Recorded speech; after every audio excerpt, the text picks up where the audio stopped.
There we go. Sorry about that, everybody. I'm going to do that one more time. Howdy, everybody, and welcome to today's very special Valentine's Day episode here on the Random Rhapsody Network.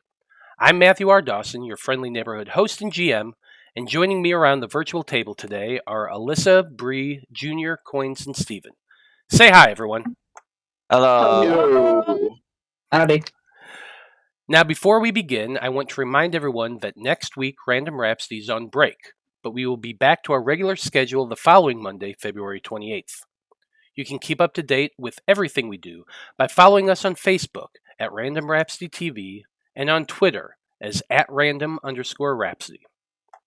Okay, that should do it for the announcements. So join us as we leave the world of Loropa behind and instead focus on a different plane of existence as we dive into Romancing the Inferno. Da da da.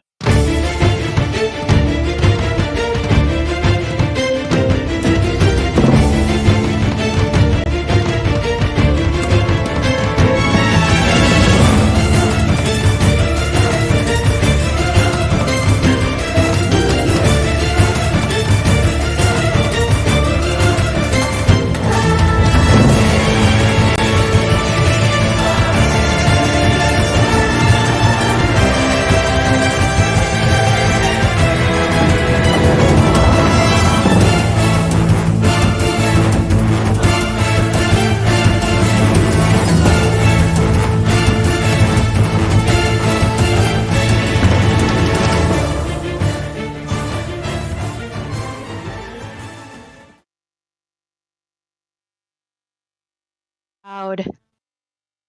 Okay, we're back. Our story begins in the sewers beneath the capital city of North Amia. It was there that the debauchery circus had lost two of their own as they searched for a magical herb that a wizard needed to perform a demonic ritual. Fin Varra, a satyr who suffered a curse for daring to love a succubus, had died while trying to climb through pipes filled with explosive gas. After the loss of her friends, the half-elf Fantine Ambrosia left the party as well, choosing instead to travel alongside her patron, the Wanderer, hoping to find a way to eventually rescue Finn's girlfriend, who had been imprisoned by her master for falling in love with the satyr. So, Fin Varra. Yeah. Your last living memory was of that explosion in the sewer, of falling and landing hard. Your eyes had opened in that impact, and as your vision faded for the last time, the last thing you saw was Shokan, or whatever it was she was calling herself at that time, whose body was lying on the floor next to you. As your mind started to drift towards oblivion, you felt a pulling sensation, a sort of ripping away from something, and then you felt that same feeling drawing you outward and downward in a violent way. You hit something hard, burning hot, and pain shot through your body as vertigo assaulted your mind. When you are finally able to reorient yourself, you opened your eyes to see a room filled with an orange glow. You looked around to find a staircase leading high up upon a raised dais held aloft by hundreds and thousands of bones. At the top of the staircase, you are shocked to see an attractive humanoid male with dark red skin, long black hair, and yellow hourglass eyes seated upon a throne carved out of dark stone. He has 4 short horns upon his head just past his hairline, and his lips seem to carry a snide smile that does not reach his goat-like eyes as they examine you, seemingly intently. He is tall and slim for a demon, and of all things he is dressed like a fine gentleman in black and white, though his clothes are definitely a century or two out of date. As he glares at you, you realize that there is someone else on the dais next to him.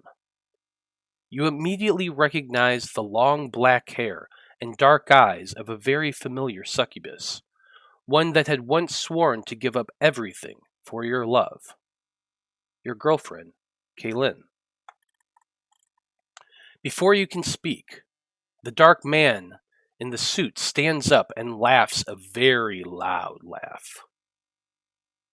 So, he says in this very deep and rumbling voice that does not seem to match his outward appearance. You are the one who had been leeching my power from me.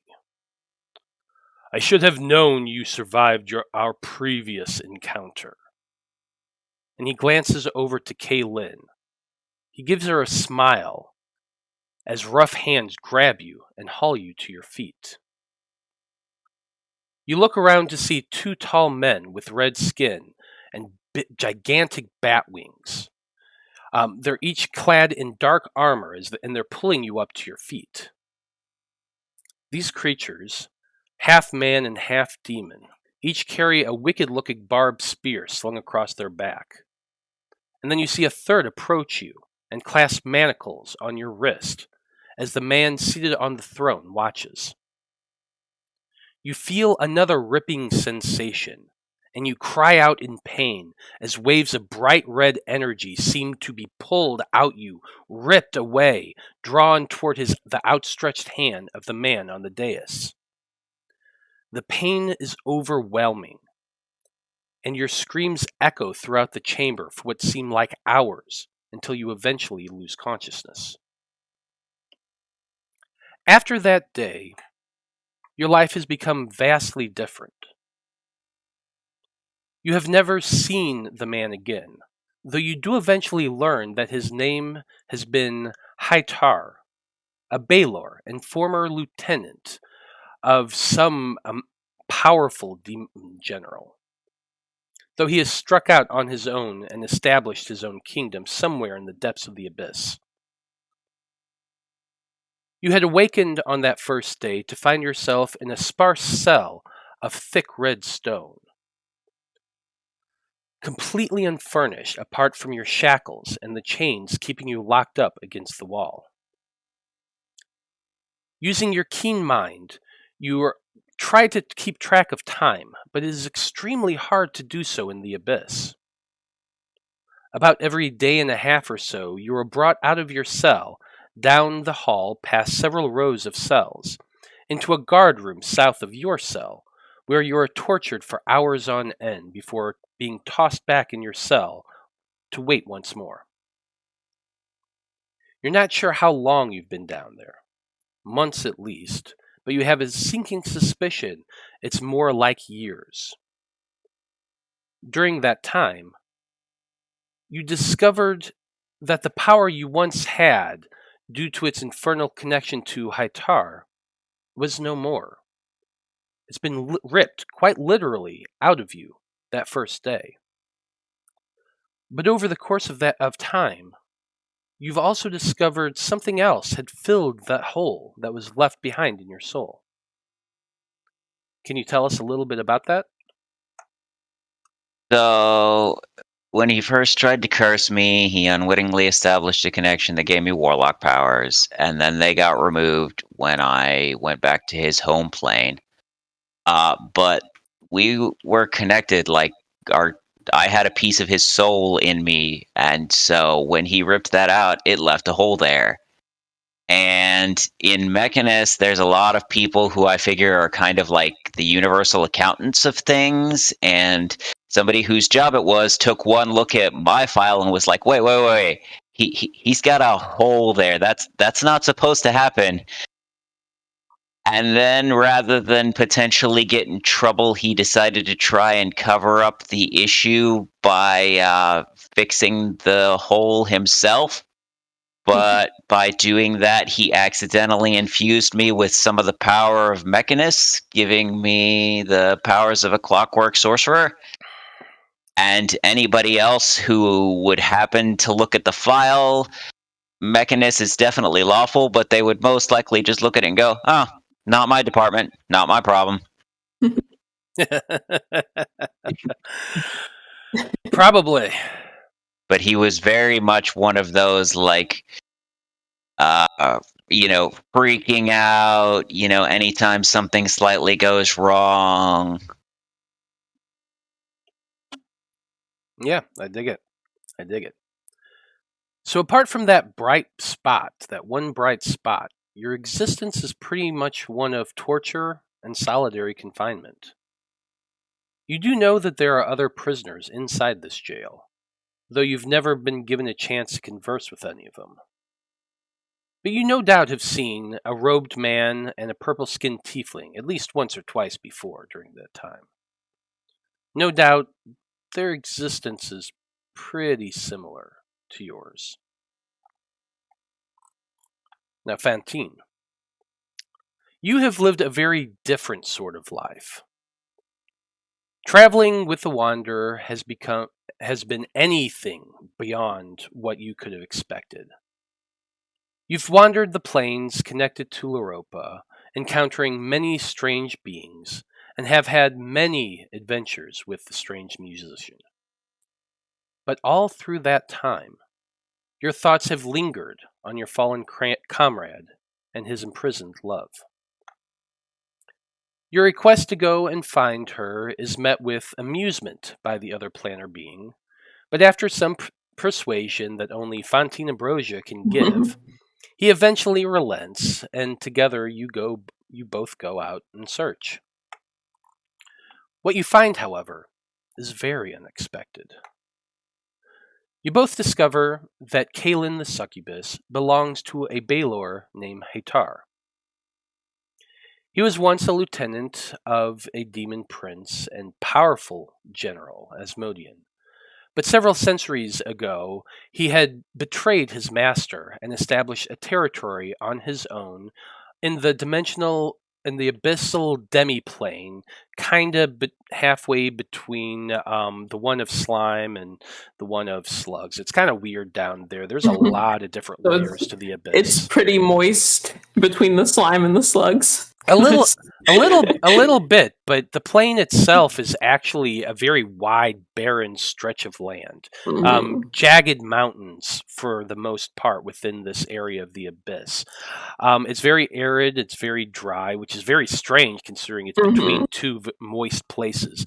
But the thunderstorms that come off of the slime and the creatures that move in from the slugs, it's a dangerous and dark place. All right. Oh God, the ruler is clearly one of those assholes who's like, at least it's only a dry heat. Yeah, definitely. You discover that he's built himself an elaborate palace inside the Onyx Mountains of Strivax Dune. It takes some careful planning between the two of you to come up with a plan, mainly because the composition of the mountain naturally wards off extraplanar beings such as the Wanderer. He is able to portal you inside and will open another one to help you escape, but he is unable to go with you on this quest, a fact that annoys him to no end. But you've made some friends over the course of your journeys, Fantine, and at least one of them agrees to come with you. Your friend, Rosaria. Am I saying that right? Rosaria? Rosaria? Rosira. Thank you. But for Fantine, I go by Rosie. Rosie. All right. Well, I want to know about Rosie. Like, what's our familiarity? Have we been buddies? That's entirely up to you. Yeah. I mean, I think we've been friends, but I don't know anything about your character. So what class are you? Rosie is a terrible flirt. She's not terrible at flirting. She's just flirt. That's why we get along so well. Exactly. So we just flirt around each other. Oh my God. And it's so much fun. And people think like, oh God, they're hot and heavy. And like, that may not necessarily be the truth. No, but we flirt like we do. Yeah, Rosie is this, fairly large, half-orcish woman She's got this gray skin but it's almost got like this like purpley kind of look to it, like almost like a little bit lavendery. And then she's got this nice dusty rose hair to go with her name. And she is hella strong. This girl lifts like no one's business. And she just is a terror with her longsword, but her longsword, the pommel, and I forget the name of the part the like crossguard that guards the hand. Crossguard, thank you. Is actually so the crossguard actually like kind of makes the shape of a heart. So I think there's some Fantine bedazzling. approached Rosie, and she was like, "Rosie, so you believe in love, right? It's the most important thing." Of course. Absolutely. I am not known as Rosiera the Heart Cleaver for nothing. And I believe that love is worth living for, and it's worth fighting for, and if necessary, it's worth dying for. Would you agree? There is no greater cause. In that case, how would you like to go on an adventure to the abyss? Like the abyssal plane, like hell? I mean, sounds interesting. There's these two lovers that I briefly came in contact with the one of them. Send me this message. Sorry. He's sending me jokes. I briefly came in contact with one of them, and he passed away before he could rescue his love, and the story just breaks my heart. And I just want to do something to help them. But I need help. A lot of it. I'm in. All right. Whatever you need, whatever love needs, I'm in. I give her a predator handshake. And Fantine, it's been a little while since we've seen you. So why don't you go ahead and describe yourself for everybody? So Fantine has gotten a little older. How long has it been? Like about 5 years or so. 5 years. So I was pretty young, like fresh out of college. Well, fresh dropping out of college was where Fantine was at. So now she's traveled around. She's done the dream, the van life thing is what it would be in modern day. But kinda, yeah. But in fantasy world, I was hanging out with my hippie wanderer, not quite boyfriend. I don't know what we are, but he's like a dad to me. It's whatever. But anyway, so now she's like more mature. And she's definitely gotten super toned. So Fantine has got like this really dark, like kind of Cleopatra hair, with like the locks and the little bangs. And she's super ripped, but super lithe. She's about 5'8". And she has this huge glaive. Yeah, now she thinks she's mature. But she has her huge, very special to her glaive, my signature weapon. And yeah. That's Fantine. I've always said that Fantine is witchy Sailor Saturn.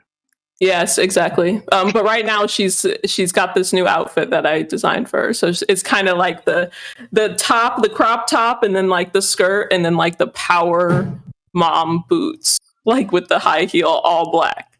That's her. I love it. Okay. Let's see. Where was I then? As you prepare for your journey, the Wanderer tells you what intel he's able to learn about your quest. He is portaling you into a storage room at the far end of one of the prison wings, the one that he believes Fin is being kept in. The prison itself is massive, so he suggests that you find your friend quickly and hurry to the nearest portal door to get out. He believes that there is one not far from the floor's guard room, which no doubt also holds all of the possessions of the captives. He gives you a special key to that portal door and tells you that it is attuned to a pathway that leads kind of to this kind of back dimension. Think a little bit like the back hallways in the Matrix. It's kind of a little bit like that. Going outside the code. Yeah. It's attuned to this pathway that leads to a pocket dimension called a door room. This magical room has a door that can lead you to Hytar's throne room, where he believes Kaylin is being kept. He also gives you a scroll with the knock spell on it and a set of thieves' tools, just in case. Knock scroll. And so, And thieves' tools. Fantine and Rosie, once your preparations are made, the Wanderer opens a rift through the very fabric of reality itself, though this action clearly causes the being extreme difficulty to do so. You both step through to find a small, dusty room filled with boxes and barrels. The room seems to have been carved from a dark, reddish stone flecked with black, and you can see a single door to the east of you, a thing of dark gray wood with black iron finishings. It's held closed by an iron latch that lifts up and down, and you can see a large keyhole underneath that latch. And I'm going to go ahead and move you to that map right now. Fantastic. He made it such a smooth ride for us. I thought we were going to go and then crash down into the box. I mean, Thank you, Wanderer. it's early days. You know, the Wanderer at least can get you in. That's the Yeah. main thing. That's the main thing. He was very polite. You know, He hands you a yellow vest, a clipboard, and a case of water and says, just act like you belong. pretty much. But, everybody, Rosie and Fantine, as you can see now on the map, you are in that single room. The rest of you, everyone else who's playing in this game, find yourselves in the cells you've been in for a very long time. Small, barely enough room to walk back and forth, and chains that are linked to you constantly. So, Rosie and Fantine, what are you wanting to do? We want to break anything? Should I break these boxes? No, Let's break stuff. No, Rosie, let's save the breaking stuff for a little bit, okay? I want to pull out my crystal ball. Okay. And since it's just a normal crystal ball now, I'm going to use it to cast Scrying on Finn. Because I want to get a look at what his cell looks like before we go out there. Certainly. Okay. So you sit down, pull out your crystal ball, and begin focusing in on it. Mhm. Rosie, you've seen her do this more than once, so you're familiar with what Fantine is up to. I make quite a habit of it these days. Finn, I need you to make me a wisdom saving throw, please. So I'm absolutely kind of looming over your shoulder, trying to peek in the crystal ball to So see if I know- see anything, even though I can't. I know Finn well, so he'll get a -5. I would say I know him well. And then I imagine I have to at least have some kind of a possession of his. Oh, The body pillow. He gave me the body pillow. Yep. So he gets an additional -4, so you get a -9 on this saving throw. Nice. Well, he rolled So a that's 13. a 4 then. Mhm. Yeah, that's That's a four. total of 4 with the -9. All right, Finn, So- Finn, what are you up to? I hope I don't catch him in any positions. So Are Finn, you pooping? as you're looking down through the scrying scroll, Finn, you are currently in your cell. It Yeah. is a 20 by 15 foot room. There are 2 sets of manacles against the wall, one of which is actually connected to a skeleton. It's weird because this is the Abyss, and everyone should be dead, right? But for Mhm. some reason, there's always been a skeleton just in your cell. You can move probably about 5-10 feet back and forth, but the chains are connected to your hands, so it makes movement a little difficult. What are you doing currently? So my voice is probably kind of hoarse from all the screaming from the regular torture, but I will be attempting to say as loud as I can to like a guard or anybody who might hear me. You can tell the arsehole who runs this place.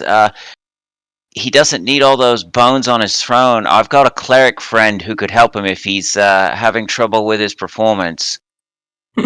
Also, Fantine, you should be able to see where Finn is in his Oh, room. can I now?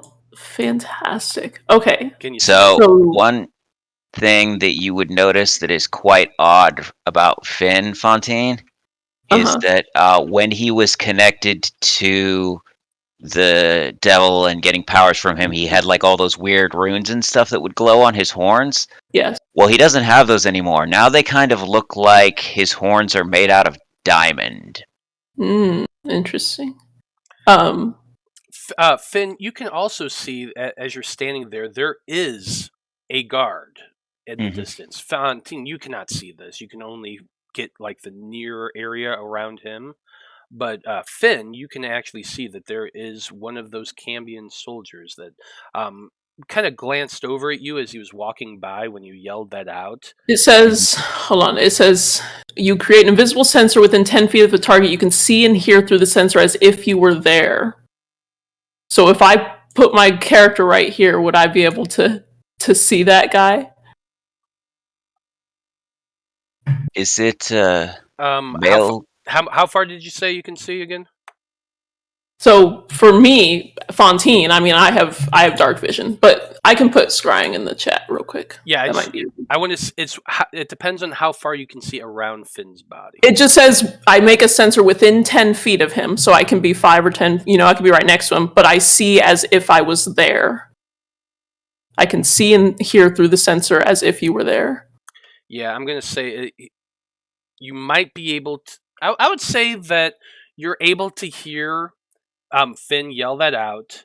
Mm-hmm. You're able to hear a kind of chuckling sound from the south of where Finn is currently standing, just out of your vision. Like you're just not quite far enough to be able to see this creature. But I can infer. You do hear that sinister. I'll remember that when I pull you out. All right, Rosie. Sounds like there's some kind of really dweeby guard standing right outside of Finn's cell.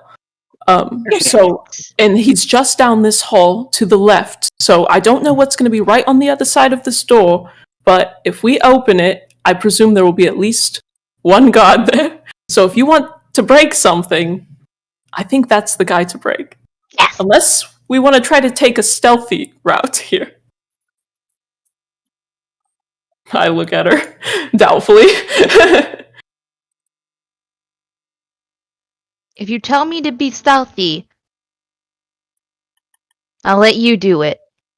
I've got an idea. How about I'll stealthily open the door, and then if they notice, you just charge him. Okay. All right. That's my plan. That sounds fun. It's gonna be so much fun. I walk over to the door. Because you're so good with your hands, darling. That is literally on my character. No, actually, it says very dexterous mouth on my character. So I open it with my mouth. No, I'm kidding. It does say that. It does. Anyway, I will open it up. You said it's like a latch, so I want to slowly lift the latch and kind of slowly open the door to see if we can peek out.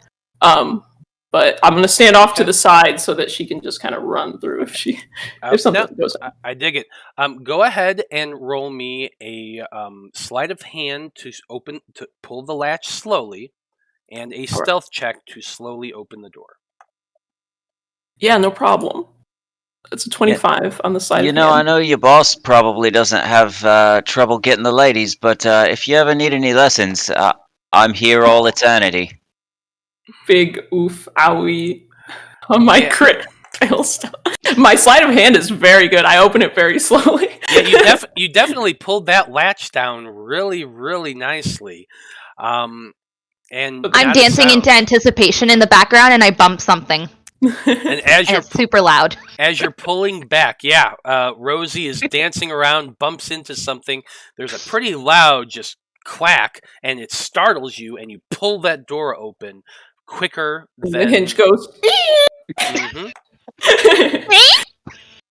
Oops. So Oops, you did it again. Oops, I did it again. Time to kill.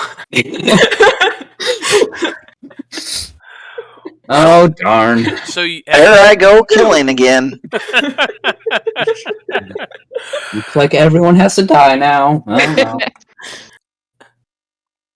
So, as you open the door, you can first off see the hallway that extends farther down. The winged creature that was walking down the hall was walking past Finn's cell, kind of out of view. But as that creak opens up, it stops. And it looks back, confused at first. He definitely heard that, and he's looking back and forth. Oh. But so he heard it, but it doesn't seem like he's like, you there.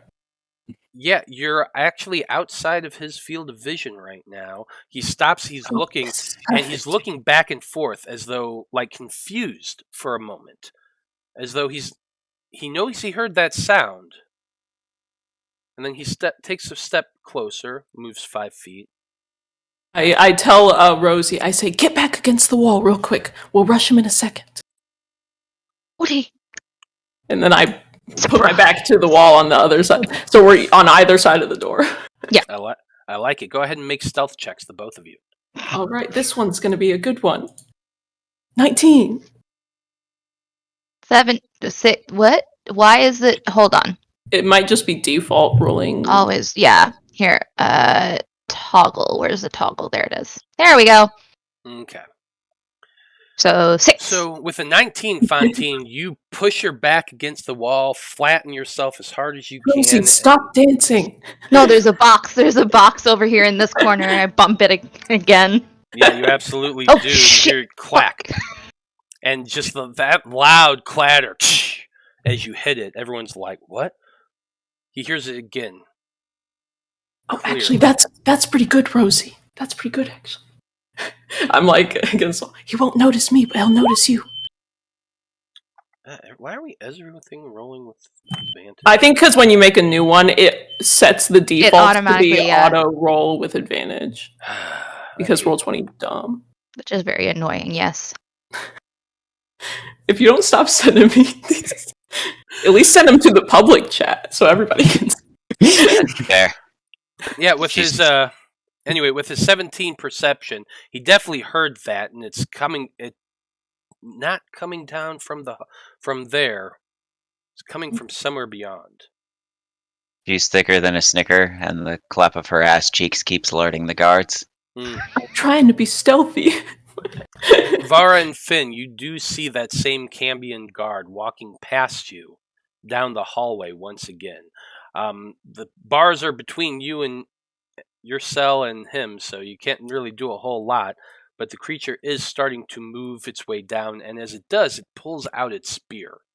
That door was kind of left open a crack. You didn't close it or anything like that. Oh yeah, so that's just how I want it. As it's moving closer towards it, it can see that doorway open.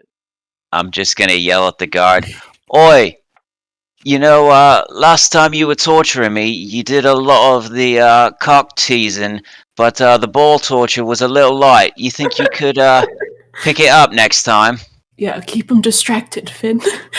Okay, go ahead. What are you trying to do? Make a persuasion check, I think? I'm just trying to distract him. I don't know what's going on, but 13.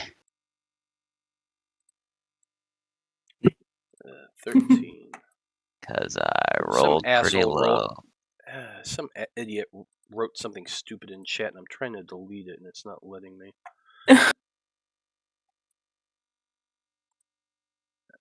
Well. Anywho. Okay.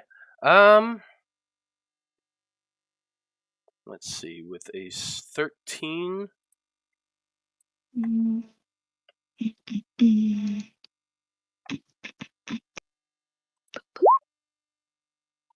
Yeah, he's not really buying it there. He glances back towards your cell, but he's already moved past, and he's walking towards that group again. He's kind of used to you talking shit, Finn. He's been dealing with it for years. You do it too often. He's built up an immunity. He's immune to cock and ball torture. Yeah, a little bit. He walks over to the door frame, holding out his spear. As soon as he opens the door... Well, hold on a second. What I was saying is he walks over to the door, stops about 10 feet from it, and he pushes out his spear, and he's pushing the door open farther. So which way does the door swing? That's a good question. I feel like it opens inward towards the two of you. So, yeah, but like towards Fantine or towards me? In front of me? Oh, it would go towards Rosie. Fantine's on the side that okay by it. Okay. Then as it's opening, I'm gonna step out of its way. When it's open, I'm gonna go ahead and I'm just gonna go for it. So you step here. Yeah, I'm just gonna go forward. I'm gonna whack. Yeah, I think I'm still trying to be in stealth. So if I could be keeping my 19 stealth, just to be plastered up in this corner. Well, he definitely can't see you. Like I said, he pushes the door open with his spear. The doorway starts to open towards Rosie. So Rosie, you step back to get out of the way. Okay. As it's opening, he glances back and forth. He's looking around there, and with keeping the same stealths, he would see you immediately, Rosie, because you step back. He snarls the moment he sees you, and at that moment, we're going to need all of you to roll for initiative. Okay, make sure you're clicked on your character token. Oh my gosh. And everyone should roll for initiative as well. Yeah. Right. Gets us all in here. 15. Well. 18.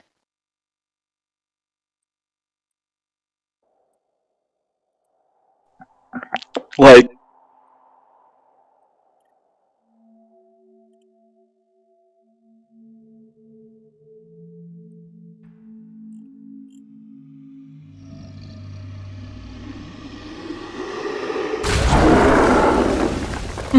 Wrong one.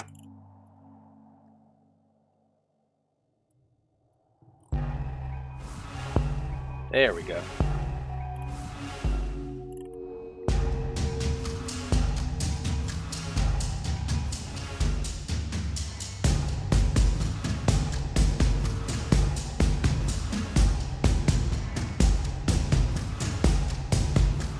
Okay, I like it. So starting off at the top of the order, Rosie, you saw that doorway pushed open by the spear. You step back out of the way, and as he looks at you, you look at it. You're first in order. So what are you doing? I'm just gonna go ahead and attack him because Rosie said as soon as the door opens, I can attack him. So that's what I'm gonna do. Yeah, do it. I'm gonna do what Fantine said. Fantine said Rosie can attack if the door opens. You look at me and I'm silently nodding in the corner. Yes, and then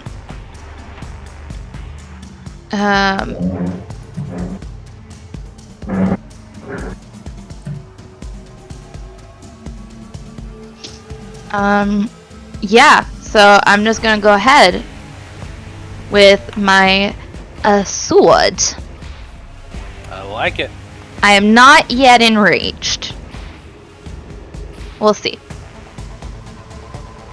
First one is a 13. 13's definitely going to miss. Don't forget to move your token forward. Oh, yes. Boom. Okay, and then again, 22. 22's definitely going to hit. Cool. So 12 slashing damage. It is magical slashing. Okay, good to know. Running forward, you slash with your longsword, cutting deeply into this creature that, while expecting something, was not expecting the gigantic half-orc to come barreling out at him. That's going to be a nice hit. That it for your turn? Then... Rosie, currently, Blood from a Stone just gave you advantage on your next attack. So next turn, you're going to have advantage. Cool. Pop that on right now. Nice. Oh, he's saying if she can roll the first one with advantage, please let her. You know what? I'm going to allow it. So go ahead and re-roll that longsword hit. Alright, I'll put it back on normal so it's just 1. Yep. 16. Unfortunately, 16's not going to do it. That's okay.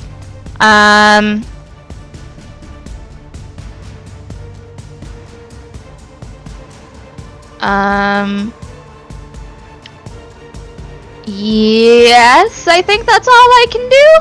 I am not familiar with barbarians. This is my first time being a melee fighter. Fair enough.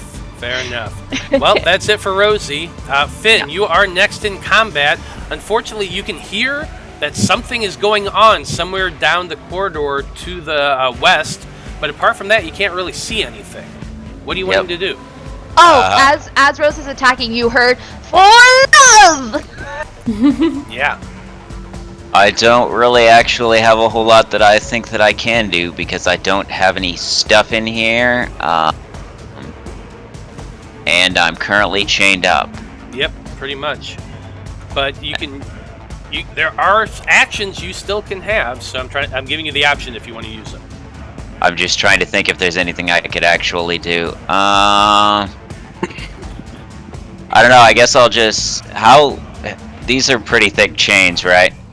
Yeah, they are definitely thick chains. Okay, well then I've probably already tried the old grab a piece of the skeleton and see if I can smash it against the chains, so I'm just gonna pass. Fair enough. Okay. Next we come to the Cambion's turn. He is looking pretty damn pissed off right now. This is what it's gonna do. Let's see. Yeah. He seems to be looking at you, and even though you cut into his chest, he smiles at you. I'm gonna need you to make a wisdom saving throw for me, as the smile turns out to be his fiendish charm. Oh no, he's handsome! Oh no, Senpai noticed her. 12. Unfortunately, 12 ain't enough. So one humanoid the Cambion can see within 30 feet must succeed in a wisdom saving throw or be magically charmed for 1 day. The charmed target obeys the Cambion's spoken commands. If the target suffers any harm from the Cambion or another creature, yada yada yada. You can repeat the saving throw, ending it on a success. The effect ends. Let's see. The creature is immune beyond for 24 hours. Once you're caught. But right now, you are charmed. So this creature, it's smiling at you. It is the most beautiful, handsome thing you've ever seen in your life. As he smiles at you, he says, "Why don't you go over there and grab that friend of yours and hold her for me?" You know I'm here? Oh, wait a minute. You know what? You're right. You're right. He doesn't know. Stealth, though. No, sorry. You're absolutely right. Yeah, I forgot. You were still hidden. Yeah. So instead, what he's going to say is, "Well, aren't you just a pretty little thing? Why don't you come with me over here to this cell?" And he's telling you to go get in that cell. Little. I was gonna say little. How big is this dude? He's making a joke. Yeah. Okay. I mean, size-wise, he's probably about 7 feet tall, 7.5 feet tall. So he's at least a little bit taller than me. A me. little bit taller, yeah. And he's going to step away this way, and he's leading you towards that cell. So he's compelling you to follow him and go into the cell. Okie dokie. Good news. It's not your turn yet. Yeah. I can't do anything yet. It's true. Vaya, you can hear this commotion from your cell. There's something going on down the hallway to the west. Anything you want to do? Can I do some cool monk stuff? Well, I mean, your arms are currently shackled. There's a chain that's running to the wall that allows you to move about the cell for about 10 feet, but beyond that, you don't have a lot of movement you can do. Movement. I was wondering if I could use my shadow step. Shadow Step ability. Let's see. It's when you're dim, light, or darkness, which you are. You can, as a bonus action, you can teleport up to 60 feet to an unoccupied space you can see that is also in dim light or darkness. All this area is considered dim light. So I suppose, yeah, you can.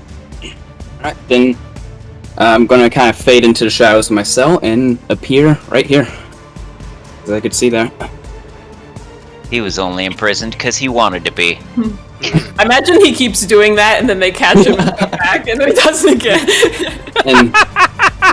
And He's gone to different cells for like years, just being moved Accurate. around. Yep. I just teleport from cell to cell. Just because it's funny. Fair enough. Where did the tiefling go? She's not there. Anyway, and are my arms still like bound by anything when I teleport? I'm gonna say for this because it's fun. You teleported out of the chains. They were dropped to the floor as you teleported away. All right, Yeah. and I'm guessing I don't have my weapons. Mm-mm. Okay. You do not have any items. You always have your weapons. You are the weapon. I still have my fists, but I just wanted to see if I had my daggers. But I kind of smile at the guard and says, "Hello, darling. It looks like I've escaped once again." And I'm gonna run up behind him and take my 3 attacks. And you do have advantage on your first melee attack. I do. Which also means I get sneak attack if this hits. Sweet. 20. Yeah, 20 is gonna hit. So that's 18, 19, 20, 24. 24. 24 damage for the first attack. And I'm guessing attacks after the first one are at normal. Yes. Alright. So, second attack. 18. 18's not gonna hit, unfortunately. Oh. Oh no. Not burn a key point. And one more attack.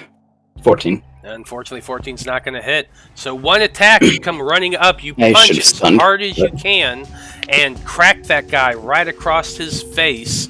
Oh wait, I don't get that last attack because that was my bonus action with the you're right. shadow Yeah, step. you're right. You're absolutely right. But it's fine, it didn't hit anyway. Yeah. Yeah, that's it for your turn. Okay.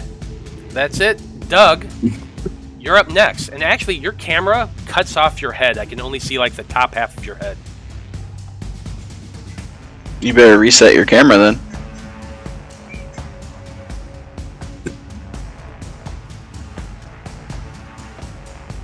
Now I can see. Can you see me now?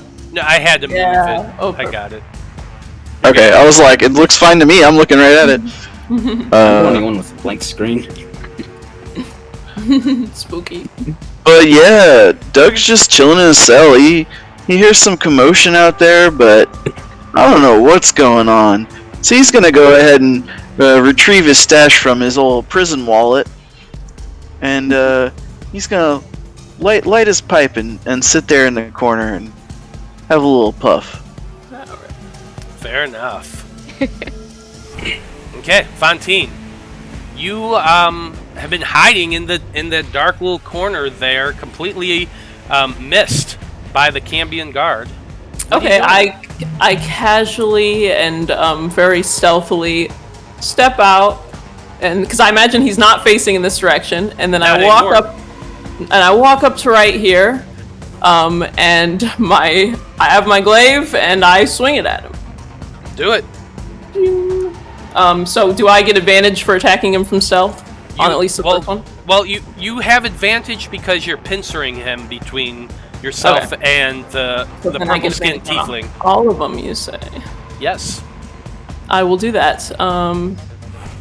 Oops. Yeah. Oh, I have it to auto roll damage. 18. That does 18 not hit, does right? not hit. Let me get my auto roll off. Second attack, a crit. Ooh, nat crit 20. Yeah, that's definitely gonna hit.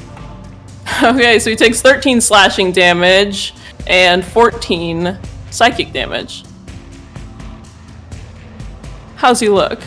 He's looking really freaking hurt with those 2 slashes with your glaive, but he seems to be managing to hold on, though there are large wounds in his body now. Okay, and then since Rosie is here and I see the hearts coming out of her eyes, I say, Rosie, he's not even that cute, and then I hit her with the butt end of my glaive as my bonus action. Do it. Oh, I accidentally rolled with advantage. I didn't mean to do that. So that's a 12. And it doesn't hit my armor class. Yeah, unfortunately, you take a It just swipe. conks on your chest, and I go, ow! Rosie, get it together! Did you see his smile? It's such a nice smile. Ugh, disgusting. Anyway, this is a jailbreak! Oh, is that what the... oh, that's blazing here. Well, never mind. Never mind. Do it again! In the right voice this time. Come on, do it in the right voice. Let's do it. Come on, buddy. I'm not gonna be able to. All you gotta do is Do keep your it, voice up a do little it. bit. Yeah, it's a...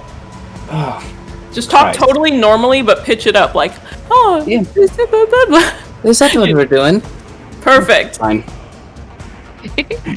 I Do you love want him to talk like Mickey Mouse? it. No, they only sounded like Mickey Mouse because it's me. Well, we are at the top of the order now, and Rosie, you are looking at the Cambion that is just being overwhelmed by several people, in fact, including your friend Fantine. That seems weird to you. You don't understand why, but you do see the beautiful man right there, beautiful Cambion over there, I should say. Yep. And he did order you to go to the cell. And as I'm walking, I'm just gonna be like, Teeny, I don't understand. Why would you hurt the man with the pretty smile? I just don't get it. I don't see a door. Everything is too dark. When On she screen. walks out of my range, does she trigger an opportunity attack? I mean, technically, if you're wanting to use your reaction You for want that, one? I do want to do it. so you, Where's the right door? about Oh, the door is... is right yeah. over here. Okay, cool. Everything is so dark I can't How's tell. the 23? Yeah, that hits. Okay. Sorry. 14. It's 14 damage. Wake up! Fucking hell! Ow! Teeny, what the hell? So you get to make another saving throw. So you stab your friend with your glaive, slicing You're through pissing her. me off, Rosie. You always do this. You follow up the first guy you see. It's not good for you. Make your the first guy. make your wisdom saving throw. Alright. You gotta beat a 19. Nice. Yeah, that's gonna beat it. Yes. This is why we're sisters, Rosie, because I'm willing to tell you the hard things that you don't want to hear. Oh. You know what? Now that I'm looking at him, you're right. Yeah, he's really not not that cute. cute, and I'm just gonna wail on him with my... And I'm gonna rage, because I'm pissed that he was able to trick me with that smile of his, and then I'm gonna hit him with my sword. Okay. Oh wait, I'm raging. I have to do something. Hold on. It's every time I rage, isn't it? When you enter your rage. Okay, cool. I have to roll a d8. Hold on. 8. What does that do to me? Uh-oh. Uh-oh. 8. This guy is already hurt. I don't even know if you had to rage. Yeah, probably Yeah. you really didn't have to rage, but I mean, Quick, does a retcon. barbarian He pissed me ever off. have to rage? They just do. Piss me off, and that's what's gonna happen. You look nothing Um, like your profile picture. I'm kidding. hey, Exactly. so we got a first-time chatter, Swilbo Oh, that's my buddy William. Wilbo's swag. Swilbo Swaggins, who's saying Bree yells at me for that in our campaign. So Okay, so I need the Cambrian to make a Constitution saving throw, which I think is equal to 8 plus 4 plus 5, so 17. well, he rolled an 11, so that's a failure. What happens? Cool. So, a bolt of light shoots out of my chest, and, he Giggity. takes 1d6. That's the one. 1d6, so 2 points of radiant damage, and is blinded until the start of my next turn. He's I like like literally dying. It's Radiant titties. Radiant So t- your radiant titties go shining, Pew lightly pew! burning him, but he is now blinded until Yeah. your next turn. I like it. Was that was your bonus action? No, that's not even a bonus action. That just No, happens bonus this action time to round. enter rage. It was your bonus action to rage, so you still Oh have your yes, action. that was my bonus technically. action. Yes. You have Yes. your movement, or at least some of it. Yeah, I don't need to move or But you What are can you still doing? hit You him. can hit him. Yeah. fuck it. Yeah, you know what? I'm gonna step right here in front of Teeny because I don't want her to get hurt because she did whack him pretty good. And I'm gonna go ahead and I'm gonna take a couple of swings at him with my sword. I like it. Go for it. Yeah. 20, 20 is gonna hit. dirty 20, and the second one, a 26. 26. Yeah, definitely Yeah. gonna hit. And so I'm gonna add these and then go boop and boop. Cool. So he gets hit with 15 and 11, so 26 points of so 20 points of magical slashing and 6 points of rage damage. So as you are raging, wailing on this creature. Tell me Yeah. how this looks.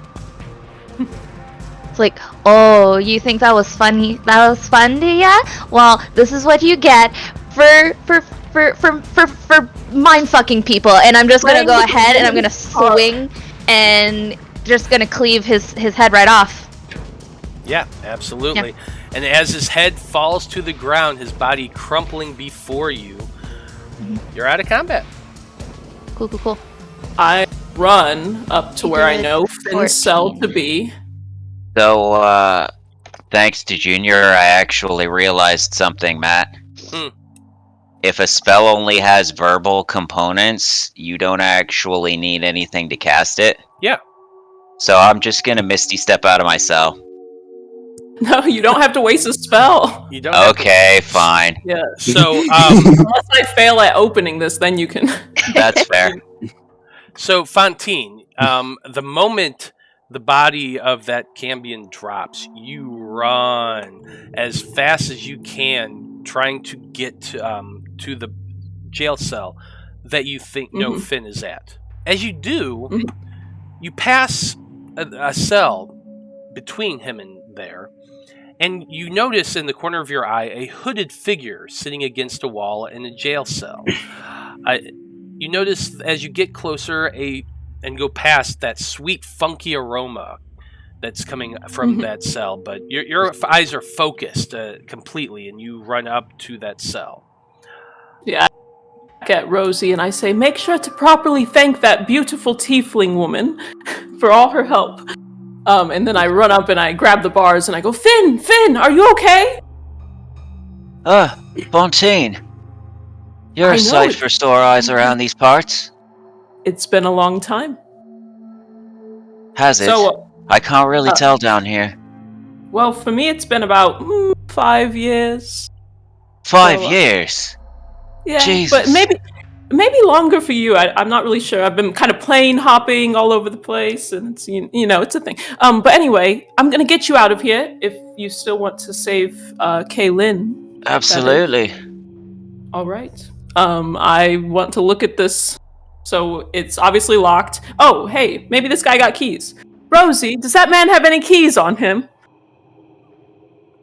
As you're saying that, because before, as you were running by, you said to thank the pretty tiefling. So I go over to the pretty tiefling, and I'm just gonna go, well, thank you so much for all your help, and I'm gonna give her a big old smooch if she lets me.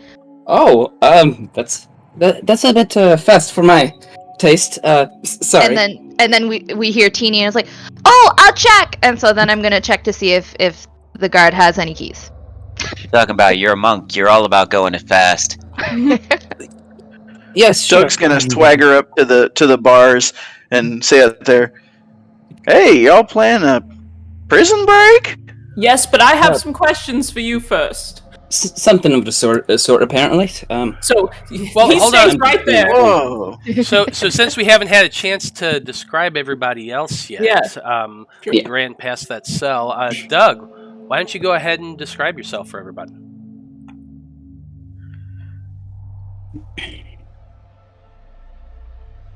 Doug, you there? We lost you. Whoa! Yeah. Nobody's ever asked me to like describe myself. You know, it's like I guess I'm like. Cut out. Can you hear me? Yeah. Oh yeah, we call ourselves. God, Oh, it just you keeps cut out cutting again. Every time he starts saying something important. I don't know why. My phone. Hold on. Doug has a horrible stutter. It's Apparently. honestly Doug takes a lot of long pauses.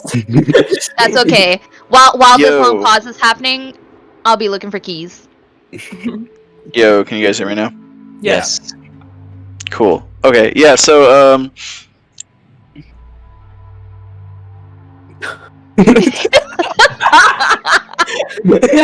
Happening. Yeah. So Jesus. Cutting Doug out is again. just like a chill guy, you know. He's got his cloak. He likes to hide his appearance when moving around, but down here in this prison, you know, he's just been chilling. Been down here for a few hundred years, maybe. I guess they caught him slacking off. But what does he not look like? not collecting the souls he was supposed to.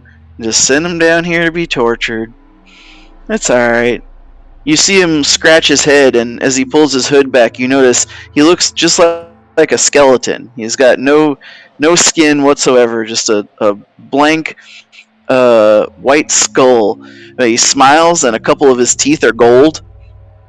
And he's just like, "Yeah, I guess I could use a change of scenery. Why don't you guys bust me out?" all right. Well, I mean, that did answer my question because I wanted to make sure that you weren't in hell for like, anything untoward. But if it was just that you were already a demon and you just weren't doing your job, I don't care about that. The keys? So yeah, go ahead I'm looking. and roll your investigation roll, Rosie. This is And- gonna go so great. While you're doing that, Vaya, why don't you go ahead and describe yourself? Oh shit. Yeah, so, you see a purple-skinned female tiefling. She's wearing very stereotypical ninja robes with a hood up. Her horns kind of poke out of the hood just a bit. She has dark blue eyes and just kind of a slight mischievous grin about her. I can forgive the stereotypical ninja gear as long as she doesn't do the Naruto run. I like her if she Naruto runs. You better choose. Isn't it more? So Rosie, with your 8 investigation, you definitely did not find a set of keys on that Cambion that's laying on the ground dead. All right, Finn. Yeah, I'm just gonna I'm picking up his ankles and I'm shaking to see if anything falls out of his pockets. That's Yeah. my searching. That's the extent of it. Nothing's really falling out. The spear's on the ground, but that's about it. I'm not seeing any keys, Teeny. Is anybody here skilled with thieves' tools? If you have them, then yes, I've done a I bit of picking. do. I take out my thieves' tools, and I give it to her. All right, I can Do you mind busting my friend Finn out here? And also that skeleton gentleman, Doug, was it? I'll do my best. Yeah. I'm gonna give him Bardic Inspiration. So you have a D8. D8. All right. Need I'm gonna pick up the spear. Well, And then I'll go check the guy for keys just in case. Oh, that's a critical. Yeah. damn, son. with you don't even need to Yeah. add that to that one. I mean, it could have been a 30. possible DC.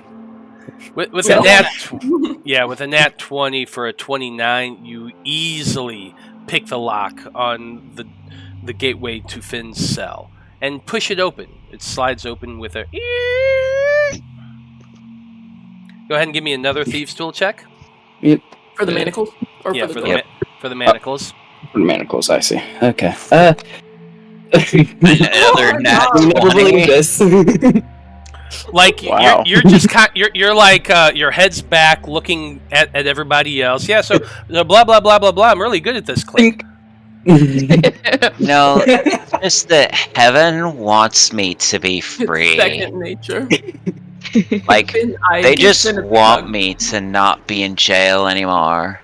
I think there's just a lot of experience with, these doors and these manacles, because I mean, constantly escaping out of them. So Yeah, just always teleporting. So, how have you been, love? Turns out prison has been interesting for me, as you can see the new look.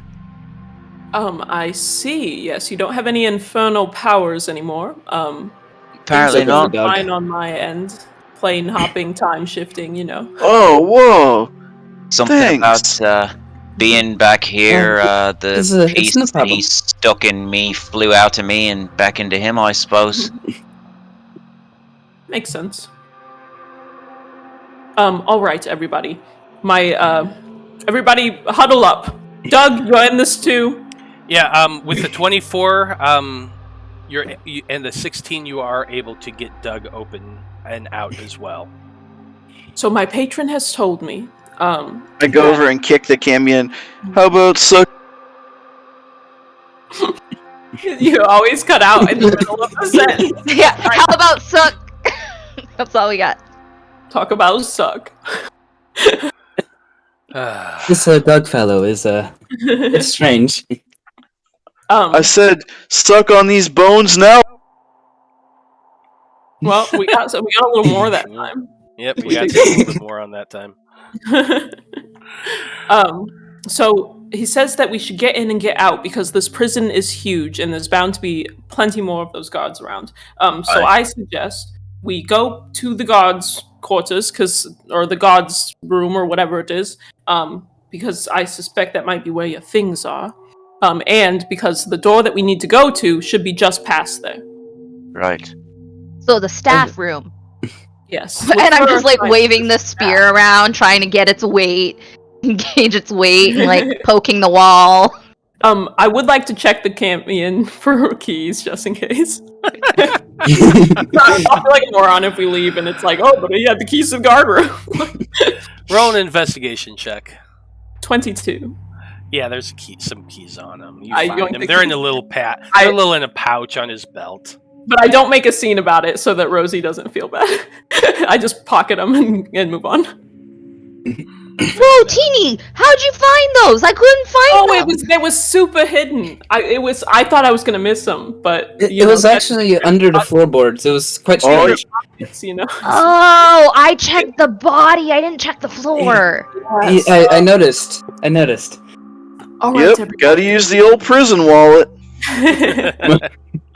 Let's move out. Doug, are you still smoking this entire time? What is that? It's noxious. I think so. Yeah, oh yeah. Hey, Yep, wait, how would a toking it up. skeleton have a prison wallet? It's the mysteries of life. But I don't think you want to know, Saga. Oh, hold on. I've got some extra javelins if anybody wants something, just until you get your stuff back, just in case we run into anybody. And the spear. Oh, and No I have thanks, a couple of love. daggers. It turns out I was given a gift on accident again. He knows magic, is what he's trying to say. Yeah. Oh. Apparently there was some accountant who was real upset about the fact that my soul had a big old hole in it. So I told him, why don't you just fix it, since I didn't muff this up. And, well, short story, he muffed it up, but it's not his department anymore because my soul is 100% again, so not his problem. I will offer my 2 daggers to, is it Vaya? Vaya. Vaya, you seem like you could make use of these? Yeah, sure. Not to mine, I don't believe, but mine are a bit, personal. Better.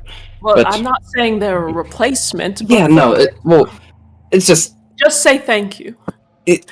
I can't. You're welcome. It's one of my flaws. It's very difficult. Okay, so I want to travel up and take a little peek around this corner. Okay. Heading down the corridor, you can see that it goes well beyond the map over here. There's just row upon row of prison cells going farther and as far as the eye can see. Glancing down the hallway to the south, you can see that the corridor continues on as well. Very far past your vision, but about halfway down, it does seem to indent towards the west a bit. Possibly something's down there. Finn's gonna just look at you and go, so, that's quite a, thickly layered piece of cake you managed to have, discovered for yourself. Excuse me? Wink, wink, nod, nod. Vaya? Teeny, you have cake? No, not at Hey. Vaya. Vaya's probably not that thick. Is it Fantine's got cake? I haven't checked lately. No, I'm talking about your new half-orc friend who is, Okay. Oh, okay. About Rosie. Yes, Rosie. Yes, indeed. We're a perfect team because she stands in front of me and I've got a 10-foot reach and I just stab over her shoulder. Perfect. Oh, is that what they're calling it these days? Finn, focus up. I round the corner. Are you like this constantly, or is it literally just in prisons? Because It never stops. It turns out. I'm a satyr, love. What do you expect? well, it's just a little insufferable. But I mean, you're welcome to go back to your cell if you'd like. I like Vaya. I think she should stick around, actually. We've got a little bit of a girl power thing going on. Someone's got cake? Who's got cake? I imagine that Finn is the equivalent of Kuzco. He's like an honorary Disney princess, even though he's a You guy. can't have 2 Disney princesses. Sure you can. Cameron's a Disney princess. Oh, that's true. Finn can't also be a Disney princess. This is true. Looking down that corridor, it does continue on for quite a ways, and you can see a doorway that leads to the west, right about here. I would like to stealth. Roll stealth. 21. Yeah. I will just walk up to the doorway. I'm gonna use my Tiefling magic and cast Disguise Self to make me look like the guard, Ooh. Interesting. Okay. and then I will stealth, just in case.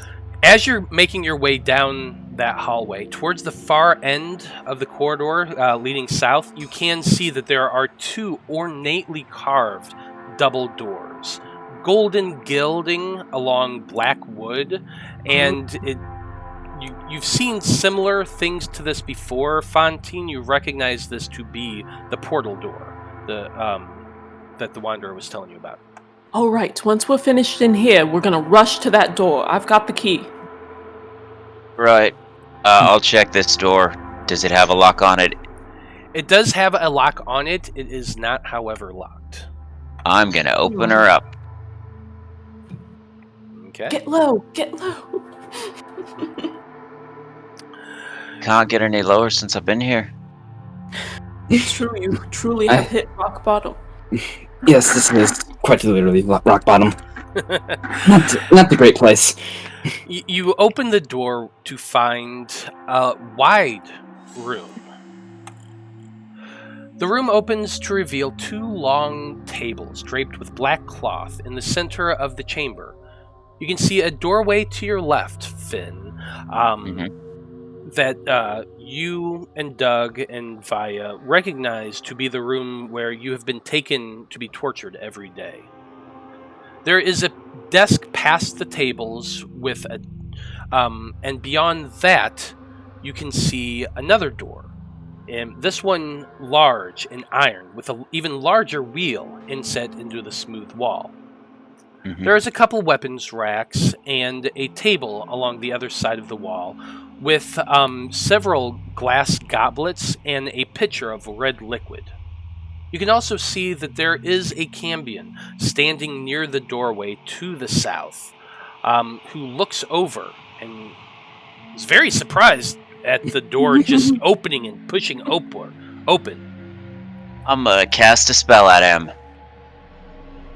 Okay, so everyone go ahead and roll for initiative then, and you this is a sneak attack round because you are ready. So Ah, seriously? I was gonna do a cool thing. That's lame. I'm sorry, the monk gets to do cool stuff now. Hang on, I'm supposed to be able to roll initiative with advantage, but it only rolled it once. well, No, it it, rolled it twice. Never it mind. rolls it twice We're and good. just Yeah, gives the it's higher weird. number.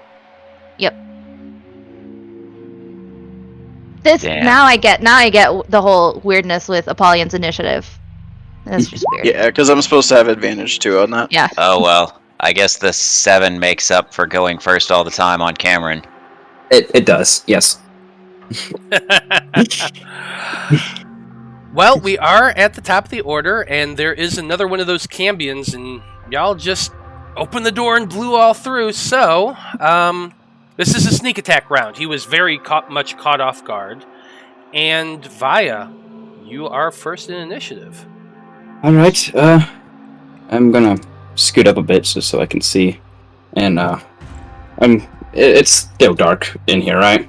Oh yeah, Yeah. there are no lights. There is just a little bit of an ambient glow about this entire place that gives very, very, very faint dim light. But you are always in dim light here, unless All I right. specify. So, you all see just shadow just wrap around Vaya for an instant and then fade into the floor and she's gone. And it happens again right in front of the guard. And she's going to take her 2 attacks with the daggers she now has. Weren't you made to look like a Cambion a moment ago? Yes. Then, So when the guard appears in front of him. yeah, another fine. Cambion, the one that was walking down there, appears in front of him and just starts wailing on him. Yep, I say, sorry, you've been relieved of your position. And I missed twice. Oh, the first one is advantage, so Whoa, I get him. you still Roll have again. your bardic inspo. You do. No. Oh, I do. It lasts for 10 minutes. So the highest would be a 17. 17, I didn't think that hits, so... Nope, a 19 is what you need. So you slash out, trying to stab at him with that dagger you were given, but not finding any purchase. Alright. Next question. Also, So, you use your bonus action, so it's just the 2 attacks. yeah.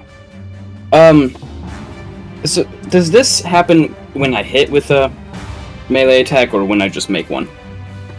Melee No, attack just against if you make one. Yeah, Alright. it's just when you make it.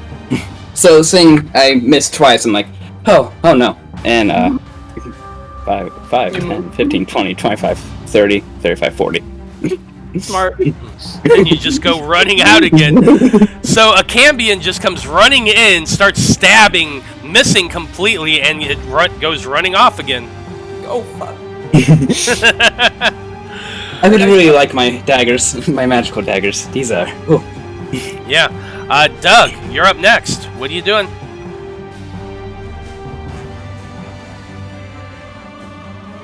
Can't hear ya. Oh yeah, I suppose hearing that commotion, I'll step into the room here, and yeah, we'll just fire off the old Toll of the Dead on this guy right here. I'll raise my finger and just point at him and say, "Hey you, take this."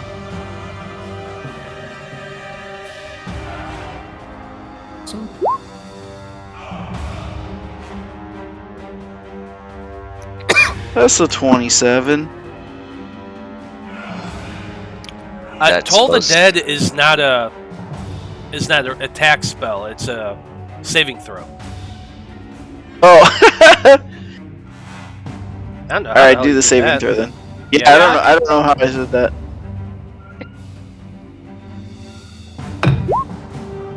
Oh It's- no! Yeah, that's a failure with a 2. That's definitely a failure. All right, it's gonna be 3d8. So 12 damage. Yeah, 12 damage. You look out, point your finger, and toll the dead, and blood just explodes out this creature's ears, this black oozy substance, taking 12 points of damage. Not bad.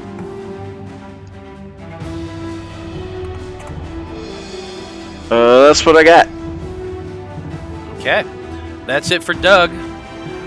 Fantine, you're up next, because this is a sneak attack round, so what are you doing? Would like to. I will step into the room right here, and then I'll say, "Hey, Finn, watch this," and then I will cast the Eldritch Blast. Oh, there's that one. Are you mocking me now? So I get to do 3 of them. So that one misses. 21 is gonna hit for 10. One is 10 points of damage. Ooh, and a 14. Not great. And then, let's see. I'm gonna spend my Bardic Inspiration, a Bardic Inspiration die, to do my Spirit Tales thing. So this is just, I'm rolling on the table, but it's not active, so I'm just gonna roll a d8. This is just to see which one I have. Then sees you miss with 2 Oh, I got blasts it. and only hit with 1, and he just looks at you and go, Well, I'm rusty. "Did I miss it already?" Did you see that one though? It was really cool. It's She's done better to me, to be fair. So Okay, so I got an 8. So that's a tail. We'll see when it happens. Okay. I had my turn. Okay, Rosaria, you're up next. Rosary? Rosira? Rosira. Rosira. Yeah, Rosira. Just Rosie. Rosie's fine. Fair enough. Yeah, I'm just gonna come running in here because I saw Teeny run in here and fire off some shots. So hang on, where was I? I was here. So 5, 10, 15, 20, 25. Cool. And then I'm gonna go ahead and attack recklessly the first time, because why not? Actually, you know what? Because I have so much speed, I'm gonna go ahead and go over here, just so I'm in no one's way. Fair enough. And then I'm gonna attack recklessly. Boom. 18. Probably not. 18's not going to hit, unfortunately. Nope. Cool. I'm gonna try and attack again. Boom. 24. Definitely going to hit. Awesome. So then I click here. 13 magical slashing damage. And I don't think I can use my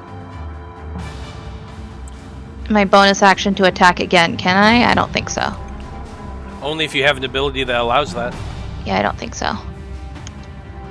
If you have a weapon in your offhand, you technically can. No, I have Yeah, a shield. So, yeah, But, you yeah. wouldn't be able to. No. Okay, cool. Okay, That's me. that's it for you. Finn, finally it's your turn. What are you doing? Yay. Right, so I suppose we're showing off now. Fine. I'm interested in your new abilities. So this spell has a verbal component. So I am casting Tasha's Mind Whip, and what you will see is Finn just looks over at the guy and goes, "Oi, bruv! Your mama is so fat, she takes up 8 of the 9 hells." Oh! And it's a DC 20 intelligence save. Yeah, well, with a And 16, he's definitely going to fail. Yep, so that's 8 psychic damage. Yeah, 8 psychic damage from a Yo Mama joke. I love it. And he doesn't get to take a reaction till the end of his next turn, and on his next turn, he has to choose a move action, an action, or a bonus action. He only gets one. So basically, he's slowed till your next turn. I guess so, if that's what slow does. Kind of. Yeah, more or less. Yeah. So yeah, he actually takes mental damage from a Yo Mama joke. Yeah. Moreover, on its next turn, it must choose to get a move, an action, or a bonus action. It only gets one of the 3. That's a Powerful interesting spell. Yeah, I like it. Is that good enough for you there, Fantine? It was interesting. Did you make a Yo Mama joke? Yeah. Haven't heard one in so long. Actually, I hear one every day because of you. So. Okay, we are at the top of the order finally, and Via. What's so wrong with Curvaceous Mothers? It's just, it gets a bit old when it's repeated. You know, like, it gets taken in, get tortured, taken out, back into cell. Not a Yo Mama joke. It's... Look, I've got nothing wrong with a woman who's got curves, but you can be curvy or you can just be fat, and there is a difference. They're still all lovely to me. Exactly. Finn's back. Yep, Finn's definitely back. But it is Via's turn, so what are you doing? I'm gonna teleport to him again. That's your bonus action. Yeah. Oof. Alright, let's hope this one works. 28 Definitely and gonna 15. hit. Alright. 28's gonna hit at least. Oh, and first attack's an advantage anyway. Yeah, so actually just count that as your first attack. Yep. Alright. So that's 18 damage. 18 damage, nice. Second attack. 15 again. Yeah, unfortunately that's not gonna cut it. And I'm gonna move up here. Okay. Yeah, you can do that. Nice. That's it for Via's turn. So Doug, you're up next. What are you doing? Oh yeah, this guy's a real jerk, okay? Been here torturing us and everything. It's time for some revenge. He'll take a step up and he'll be like, abracadabra, alakablam, and he'll produce a shining weapon of force that looks like a large scythe, and he's gonna slice right through this guy. So what spell are you casting? Spiritual weapon. Okay. I got a token for that. Spiritual weapon is one of the best spells. Hell It's yeah. so good. I love it so I'm much. not gonna lie. Does a 23 hit? 23 does hit.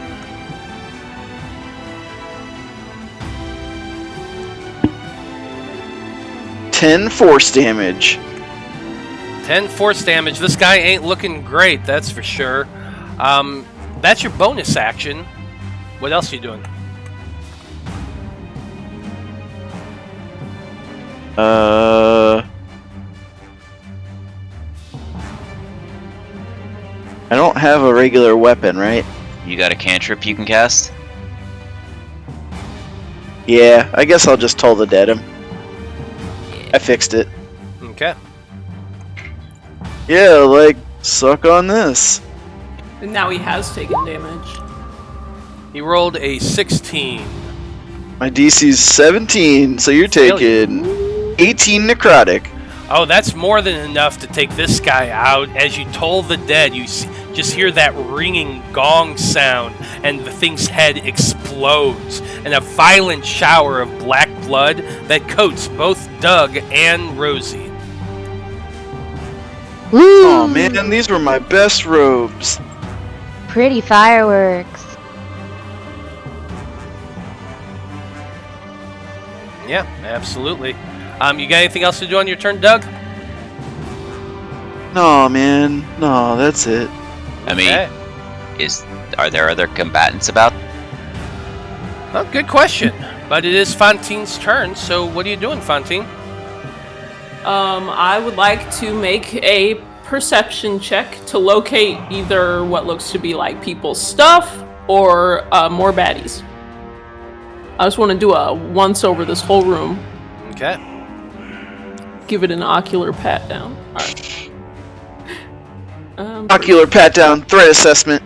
23. So 23, you're looking around, and besides the two tables I described, the weapons racks has rows of spears and shields on them, 4 of each. There is the desk right over here. There is the table over here that has the goblets of and the pitcher of red liquid, and there's the iron door right over here. But apart from that, you're not really seeing anyone. There's the table, there's the door, there's the weapons racks. But as you're looking around, you're not really seeing anybody else in the area. The desk itself just has a candle, some papers, and some writing equipment, but nothing really like interesting. Go ahead. Anesthetic is in chat right now, and she's saying that she would like to give Vaya her inspiration as a Patreon member. So, Vaya, you have inspiration for this game. Lovely. Oh, thank you, gods. Hey. So you said this over here is like a chest of sorts, like a... No, that's a table, a low table that has glass goblets, crystal goblets, and a pitcher of red liquid. Can I make an investigation check on this table or this desk? Like, is there anything to open and look in, or is it all just right in front of me? It's all just right in front of you. What's there is there. All right. I don't see anything particularly of note, except for this iron door. Well, there's 2 doors. Don't forget the iron door there, and then the wooden one down here that the Cambion was at. Oh, okay.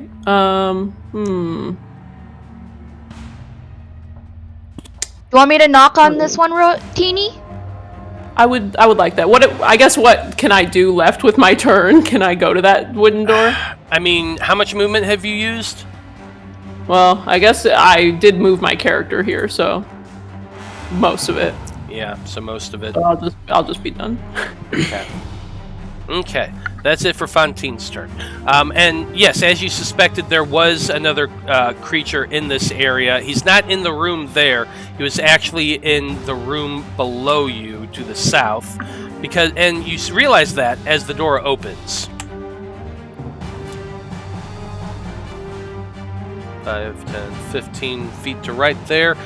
This door opens, and another Cambion is there. Finn, Doug, Vaya, you recognize this as the Cambion that has tortured you all regularly. He snarls. Yeah, he snarls angrily when he sees it. It's like, what is all this? And he pulls out his spear and is attacking you, Doug. Well, I believe we would call this the beginnings of a fun night. Whoa, man. Just take a chill pill. We're just trying to escape. Actually, I changed my mind. Sorry. He's not going to do that. Instead of using his spear, he raises his hand up and is pointing directly at you. He's using his fire ray. So that's an 18 to hit. Does not hit. Okay. Whoa, dude. Wow. And a 17. Shooting fire at me. Yeah, 2 rays of fire come shooting past you, but you just duck your head out of the way, and it goes past you, almost hitting Vaya. It's going to move up closer, stepping over, stepping right around here and over to here. That's its movement. So kind of putting its back to the corner and getting ready for you all. Rosie, it's your turn. What are you doing?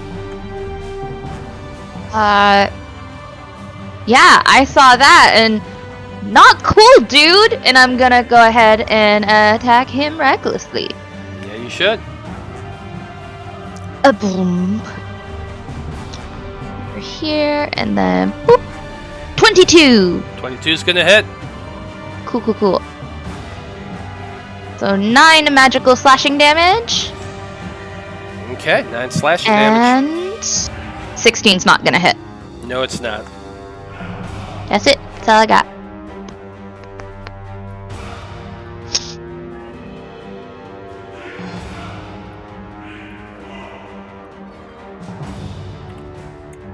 Okay, sounds good. That's it for Rosie's turn. Next up, Finn. What are you doing?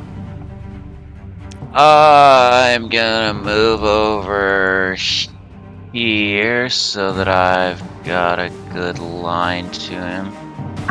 And then I'm just going to attempt to acid splash him.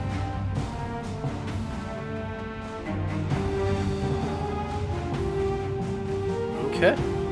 That is... Ouch, one of those was a 1. That sucks.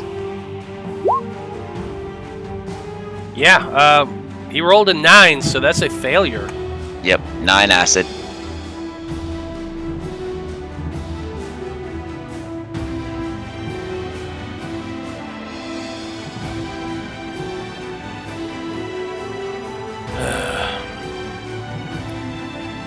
Okay, there we go. And that will be my turn. Got it. Top I of the will be right back. Sounds good. Top of the order, we are at Vaya. What are you doing? I'm just gonna walk up to him. 10, 15, 20. I don't need to teleport, so. And I'm gonna take I'm gonna take 2 attack. I'm gonna take 2 attacks. First one sneak attack because people are within range. Second one is a crit.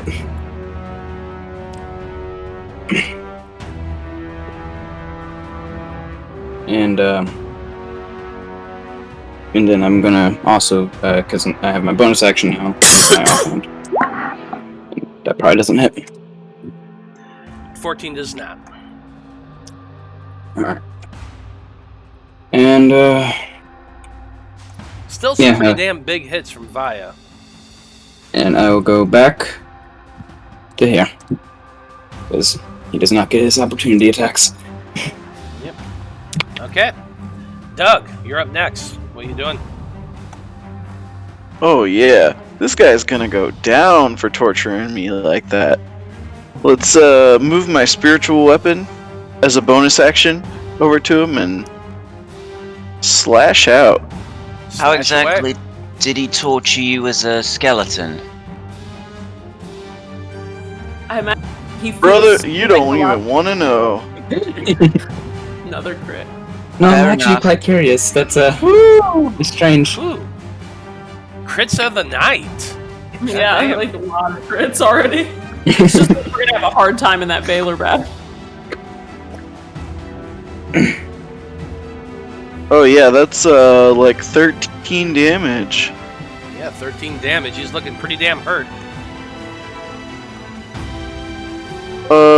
And then I'll just like toll the dead him, you know? Bing bong.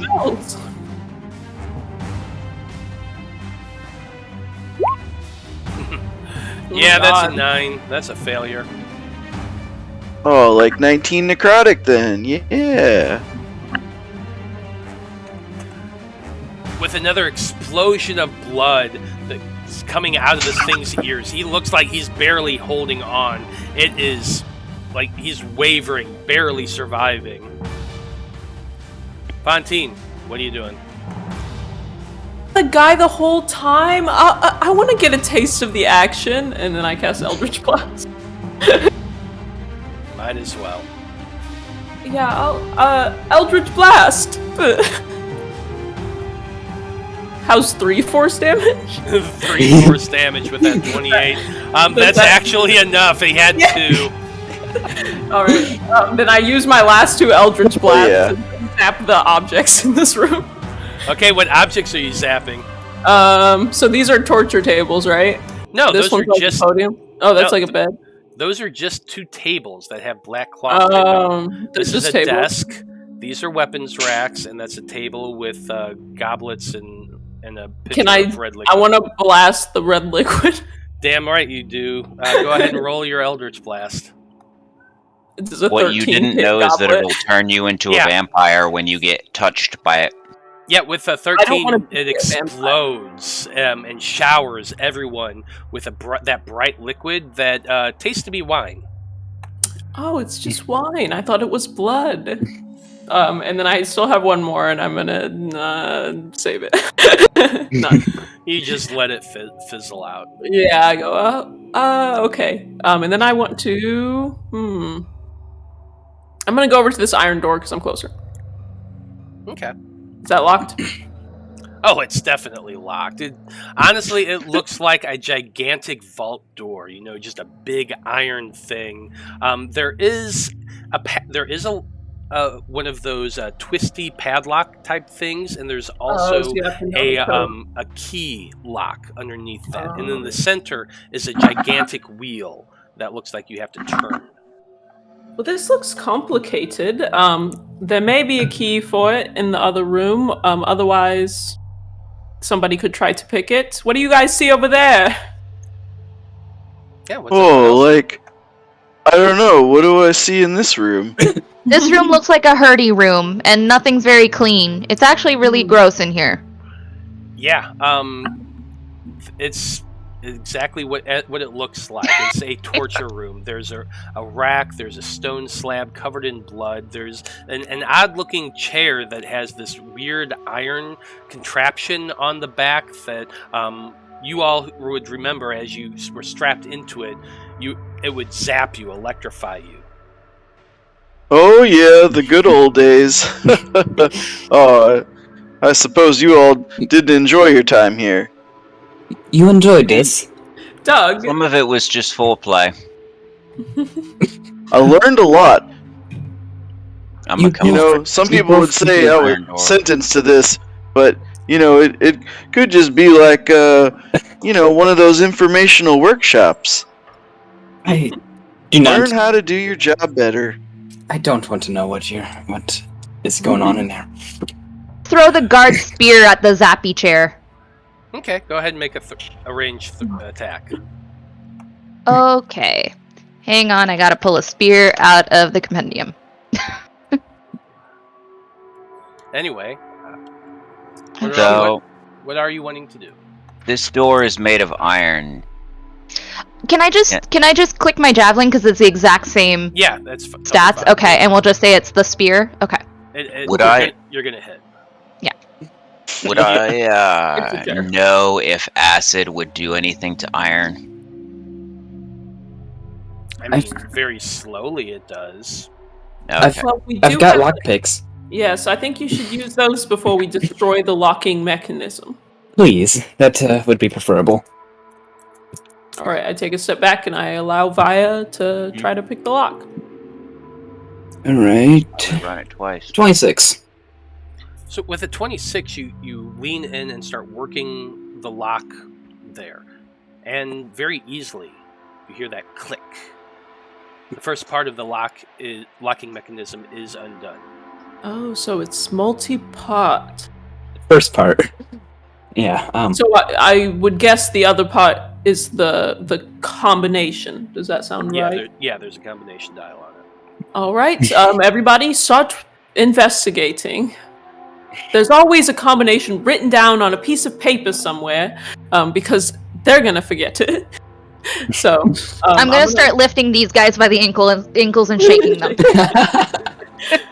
I'll check the podium with all the writings and stuff. My same searching. Well, I'm gonna pull this guy up and cast Speak with the Dead on him. Tell me your secrets, bro. Hmm.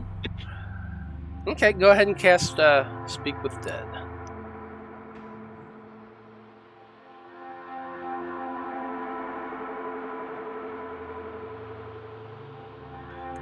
Yeah, normally in a normal game, I would say that the person speaking, that if you kill somebody and then speak with the dead, they're normally pretty pissy with you and don't want to give you any information.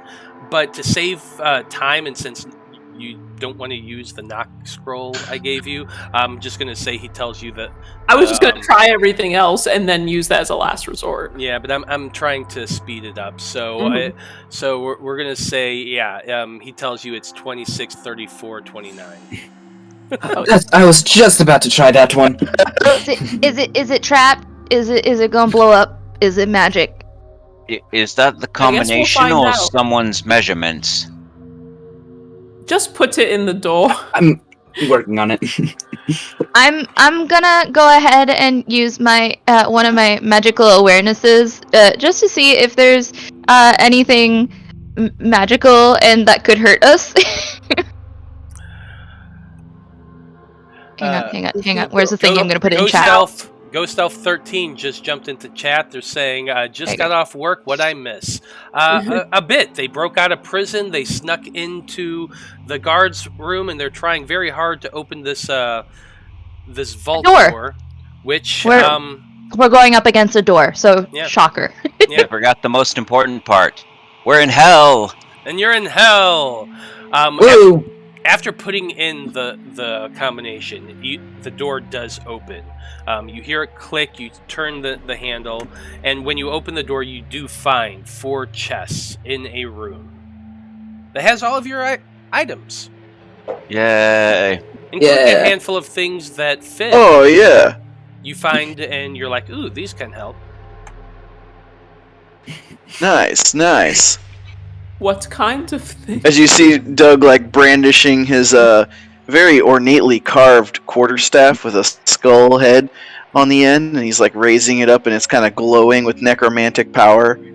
Oh yeah, got my stuff. I'm loving the whole goth vibe you've got going on. I'll raise you a gothly quarterstaff with a vial of my own blood. All right, we've got a very goth. Oh, right on. Yeah, I get it. But I think pulls out 2 punch daggers and sandals with spiderwebs on them. Dope. Yours are sandals. Mine are definitely the thick, plush, velour slippers. In the monster manual, they literally look like Crocs. They look almost exactly like Crocs. All right, everybody. Don your gear and let's get moving. Before anything else happens, I'm going to cast Mage Armor on myself. Because I couldn't do that before without the material components. What the hell is you okay? He popped so hard he glitched out of existence. He glitched himself out of existence. Man, that's impressive. He is literally. What? Oh wait, you're back. Okay. You're back. It was like your screen. You Penelope'd. Right, time to go save the fiancé then. I want to make my way down to this lovely little door, and put my key in it. Which you absolutely can do. And as you open the door, you put in the key, you twist it, and immediately the double doors begin to open, very slowly, to reveal an odd sort of shimmering orange light that kind of ripples as you stare at it. Can I ask, is this door something that my patron has inserted into this world, or is this just a weird door that's here already? It's a weird door that's here. Okay. Because I was like, is he giving us these little teleport doors? Dope. All right. I trust it, and I'm gonna step through. Okay. I'm right behind her. You should be right in front of me, Rosie. And I gesture. Well, you step before I could. I've got long legs. I walk really fast. I can't help it. Maybe sometimes she wants to be the top and not the bottom for once. Finn, focus up. Just because I brought a beautiful woman with me doesn't mean you need to get distracted. But that's my middle name. Think about Kaylin. Indeed.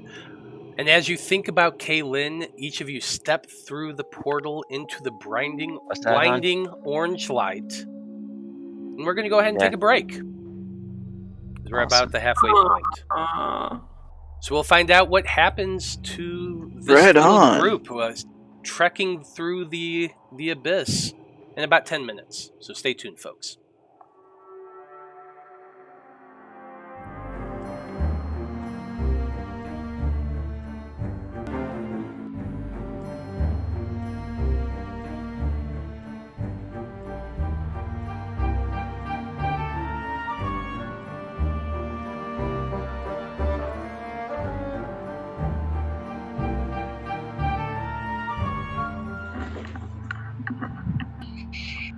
Welcome back, everyone. When we last left off, the group who had gone into the abyss to rescue Fin stepped through a golden portal. Your eyes are just covered in that bright orange light as you step through. It blinds you for a moment. And as your eyes slowly start to fade back to normal, you realize that there's actually an orange glow about the room you're in. You look around, and you find yourself in quite a bright room, comparatively to the rest of the place so far. There is a tall cistern built against the wall to the north, with a large fountain pouring hot magma out of the face carved into stone. This is a face, however, that those of you who have seen it before recognize. It is the face of Hytar, with his 4 small horns, mouth gaping wide as magma pours out into the cistern. You know, puking out lava, probably not, the healthiest thing for anyone. No, it's quite painful, actually. How do you think he stays so thin? Wait, you've puked out magma before? No, I just imagine it'd be quite painful. Doug, you haven't taken any hurt, have you? How would we tell? tell? No way, man. I'm cool. Right. In that case, I'm gonna give a cure wounds to my friend Rosie.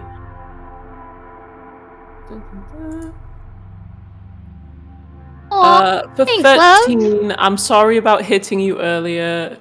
Hey, you know what? I needed some sense knocked into me. You were right. So that guy was a loser. Yes, yeah, no, he really wasn't that cute. I don't know why you fell for him. Yes. Hey, Matt. Even yeah, he was going to be no good for you down the line. It's toxic. Like, Matt. Yes. Can I pee in his fountain? I gotta pad out the time somehow. yeah. You know what? Go for it. You can absolutely pee in the fountain of hot magma that's pouring out. Obviously, it won't actually do anything, but it's his face, and therefore it makes me feel better. Great. So we're gonna have steamed pee in the room. Oh yeah, the moment he starts peeing and that stream hits the burning hot magma, it just starts flaring up and sizzling. No! No! And I go right for the door. Wait, I'm so sorry. Oh, dude. Wait, before you go, I just wanted everybody to know that supposedly that door is going to lead to Hytar's throne room, which means we could be fighting the Baylor very soon. So if we wanted to do any prep, now is the time, actually. and I do have something I can do that will take 10 minutes if you guys don't mind waiting in this piss room now. Don't tell me. Anna? Yeah.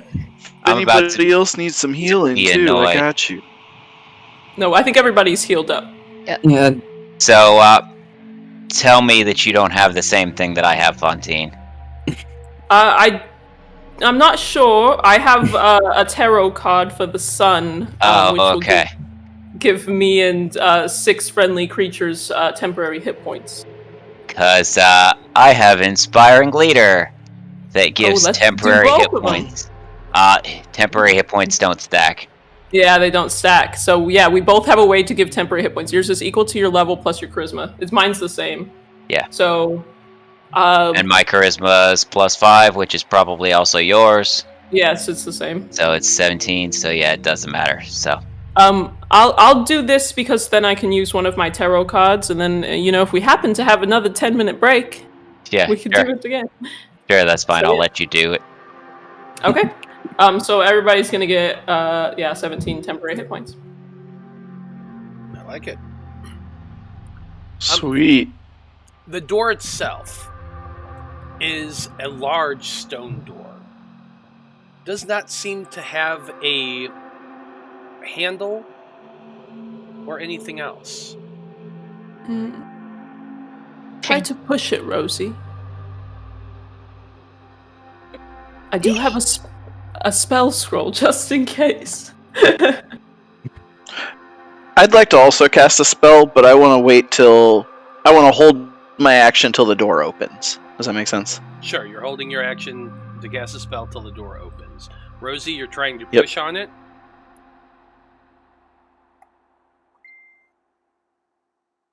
Rosie, are you there? Here. You're trying to push on it? Yeah.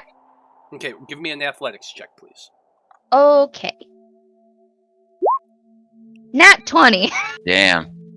Woo! This is where it comes in. Can't And they're hit all like with it, 29s. but I can maybe open a door.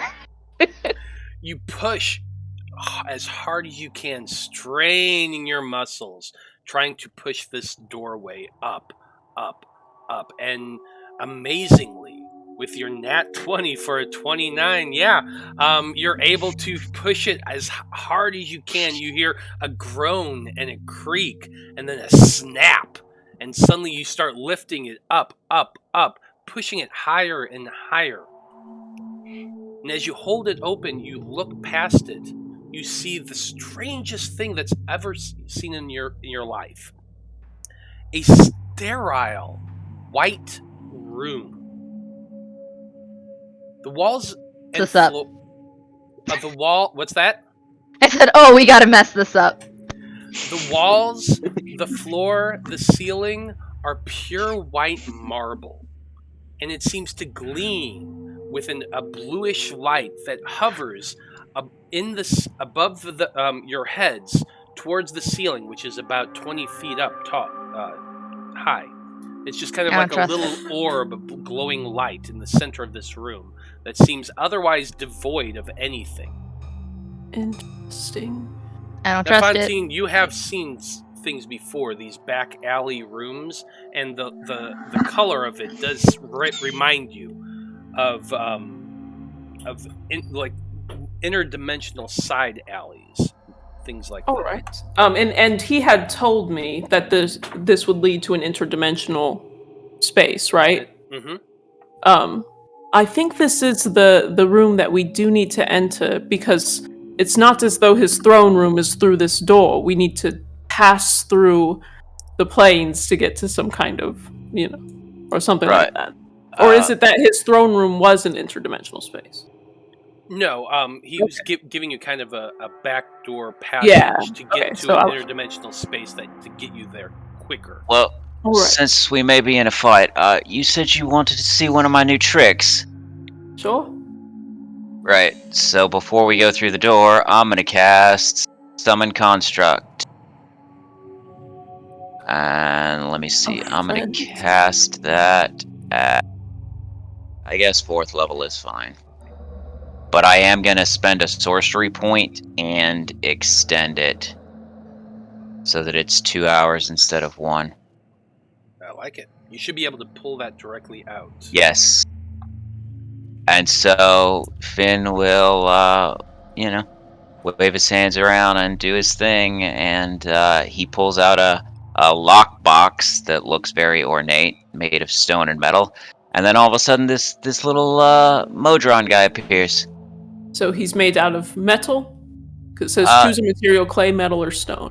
No, the component just happens to be... I'm saying in the spell. When you cast the spell, choose a material, clay, metal, or stone. Yeah, he is stone. Okay. Oh, it does say or a modron, your choice. Made of the chosen material. Yeah. It just happens to be what he looks like. So I just look over at you and go, this is Phil. He's the accountant who happens to put me in tune with their plane of existence. You have the ability to summon an accountant. That's very useful, especially if you have to do your taxes. Yeah. I think it's only useful if you do taxes. Hey, this conversation is interesting and all, and I know I'm super impressive that I opened this door, but it is quite heavy. It's you're definitely like starting to wobble. No. Your knees are starting to get weakened. Do you even lift, bro? So yeah, now we can go through the How door. strong you are. Now we can go through the door. Okay. Okay. Alright, right as we walk through, I'm gonna Cast my spell, Spiritual Guardians. Okay. I was gonna say this is probably just a passageway, and there should be another way that we get through, but we'll see. Ooh. Damn it. Sorry. Someone moved as I was trying to move y'all, and We got swooshed away. Whoosh. there you go.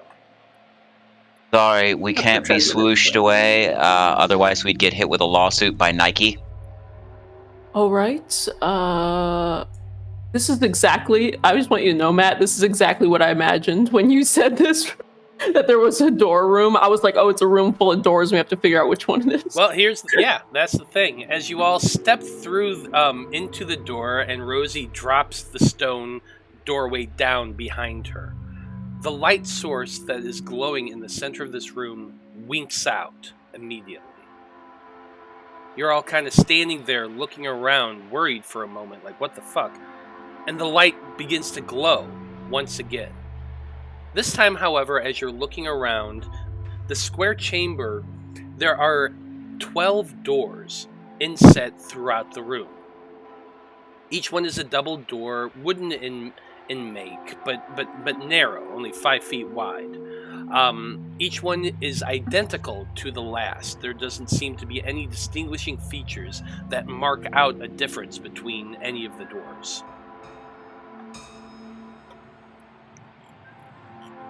I'd like to expend a use of my wand of detect magic. Okay. Your head explodes. Yeah, your head explodes. Well, the wand will explode first.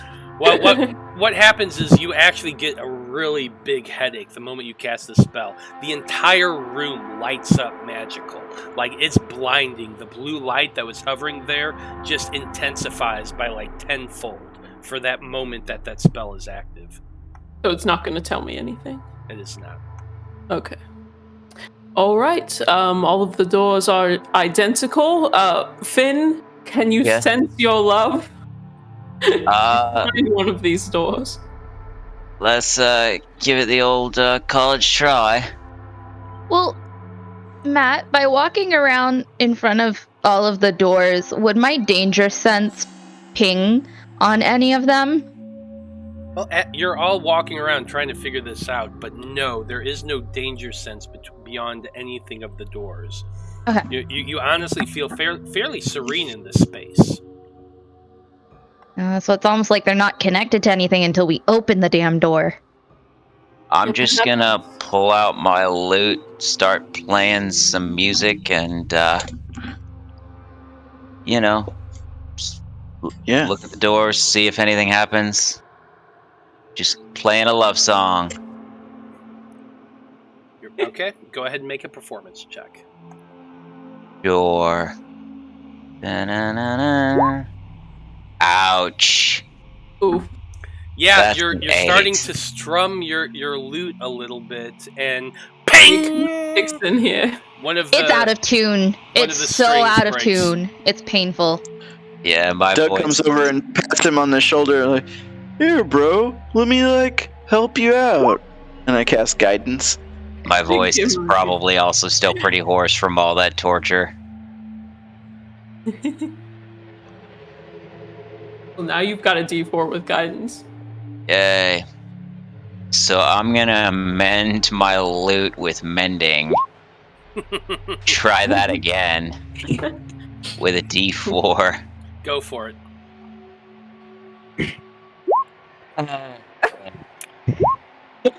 12. It's better. Yeah. 12. Well, he is sounding a little bit better. He's not bad musically speaking, but even with that guidance, you don't seem to notice any reaction to this room.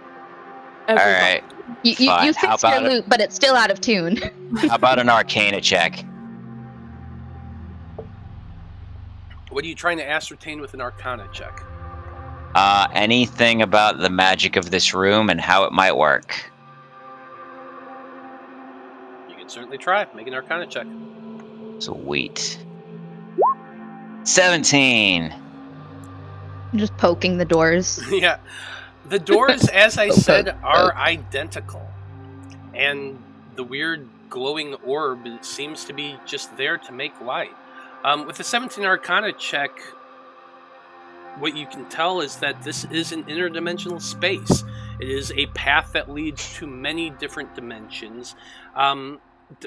Depending on which one you open is which dimension opens up to. You don't seem to be able to tell just from looking around any distinguishing features. As I've said, there's nothing that indicates what goes through. Now, Probably just need to let's just open a door. Then I guess what I'm gonna do is I'm gonna think about her, and I'm gonna go over to this door here, and I'm gonna open the door. Okay. What I'm going to need you to do is roll a d12, please. Sure. Eeny, meeny, miny, this one. 4. Okay. You open the door and look in through it, and it's strange because the room beyond looks identical to the one you're currently in. Mm-hmm. This is cursed. As you're chuckling, Fantine, you hear the chuckle, but it comes out backwards. Oh. The sound of your laughter comes out backwards. Oh, so instead of saying ha ha ha, I say ah ah ah. Kinda, yeah. When I speak, is it backwards? You say that, and no, the sound is normal. All right. Strangely backwards laughings. I'm not sure if that's a clue or not. I would like to try this door up here. I think you got this.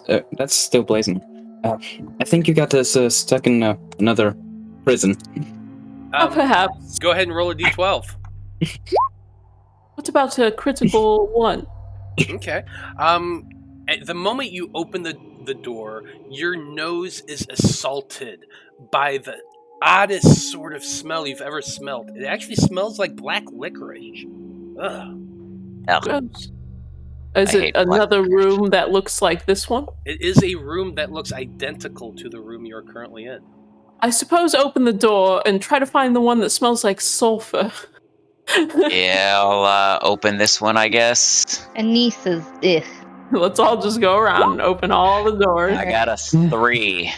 Okay, the room you open up looks very similar to this room, Mm-hmm. but it's in a yellow-green sort of color. You sniff a little bit, and the air, it smells like lime. But as you breathe in through your mouth, you get the odd taste of lemon. Lemon lime room. That's the Baja Blast room. I vote for that one, guys. As I smell the lime, Finn suddenly goes, "What? No coconut? You're supposed to drink them both together." I got to 11. The moment you open this door and look around, you see a room covered in grass with occasional trees every so often, but it's still the same size of the room that you're currently in. But the moment you open the door and look out this, you suddenly get this odd sensation. You're overwhelmed by the certainty that squirrels don't control this dimension.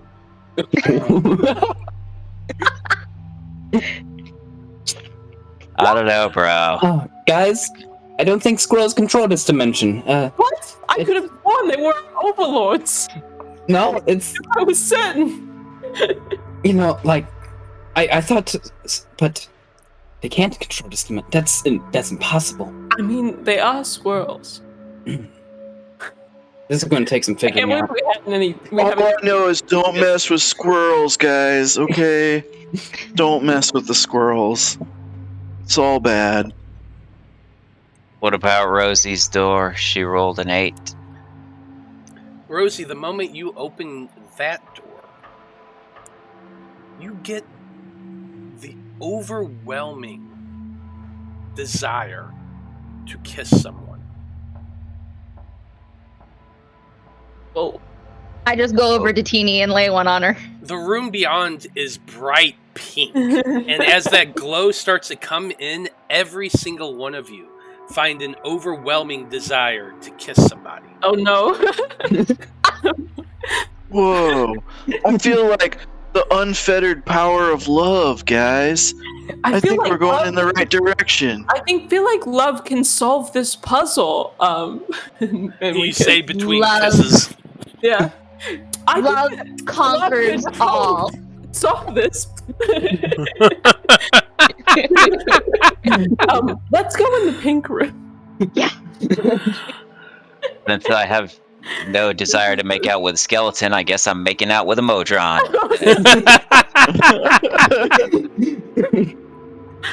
Is it It's just teeth. all messed up? I'm gonna try this door. We even have lips, bro. 11. As you open that door, the first thing that assaults your nose is the smell of sulfur. The room beyond is dark, a long, dark corridor, and at the far end you can see a pair of double doors. These doors are massively ornate, beautifully carved, and I'm going to show you a picture of it right now. I know so the we're going answer, into the kissing room, right? but I'm going to ask anyway. Do these look like the doors made by someone with a very small penis trying to compensate? Well, you tell me. Yes, yes, they do. A really angsty one. They are definitely carved with demonic-looking carvings in a very large pentagram. Hell yeah.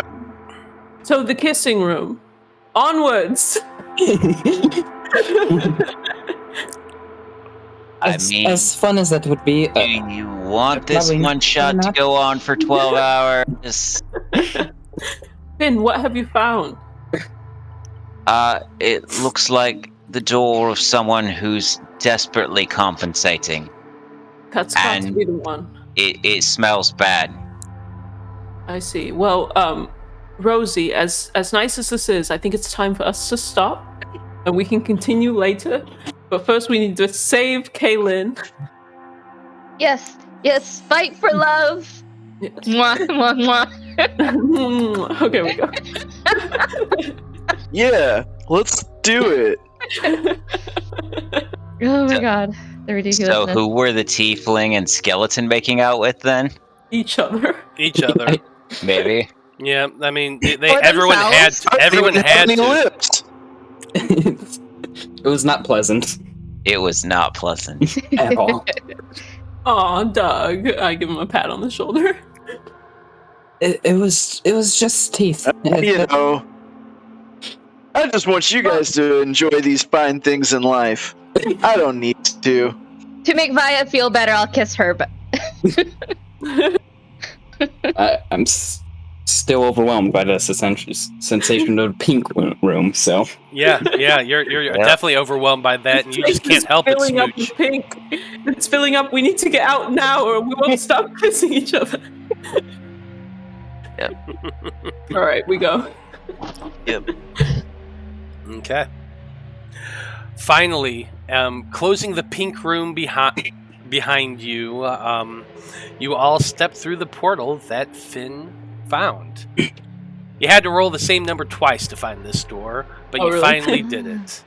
And as Nice. you step through, you're greeted with this. Oh, dear. You know, guys, I don't think squirrels even exist. Like, What? What's a squirrel? What No, are you they most talking about? definitely exist. What? Little I don't think they. furry things. Whoa, dude, what are you Tails even and- talking about? They eat What nuts. is a squirrel? Honestly. I've never heard They're this. pretty one before. tasty, actually. Sorry, the squirrel These door big is doors? overwhelming. There before you is that set of double doors, ornately carved and Everybody, bright. stand back. Whoa, And then I'm gonna give it the fancy. good old 300 kick. No. You are? Okay, give it I to like me. it. Go ahead, give me an athletics check to kick the door. Watch another nat 20. Now that you said it, no. I want to be prepared for if she fails. I want to do knock, so that it'll No seem door like can stand in our way. 26. With the 26, you kick as hard as you can, smashing into the door. Unfortunately, they open towards you, not away from you, and all you get is a jarring pain going through your legs. Yeah, I'm gonna land on my Wow. butt because that force has got to go somewhere. Yeah, it definitely did. It knocked you on your ass. That hurt. Well, I knocked me on my ass. I'm gonna step over her and go, maybe we try opening the door. And I'm gonna try and open it up, because it opens outwards. Hey, I'm impressive enough to knock my own ass down, so you know what? Go ahead. Okay, so you're just pulling the doors open. Right on. Yep.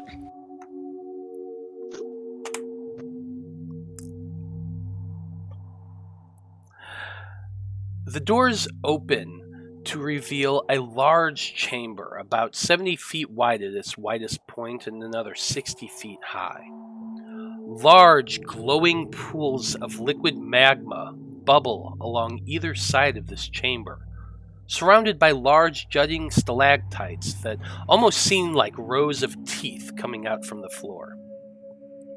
High atop this dais, sitting on a throne of stone, you can see the same odd-looking yet attractive humanoid male with the dark red skin, long black hair, and yellow eyes seated upon that throne.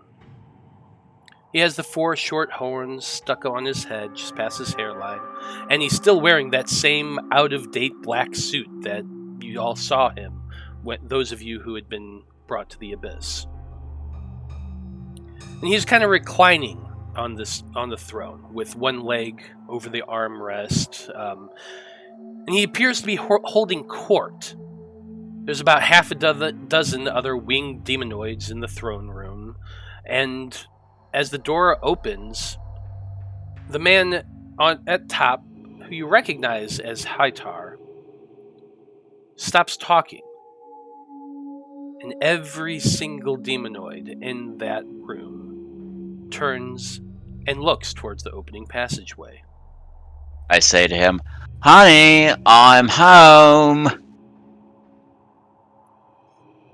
I would like to.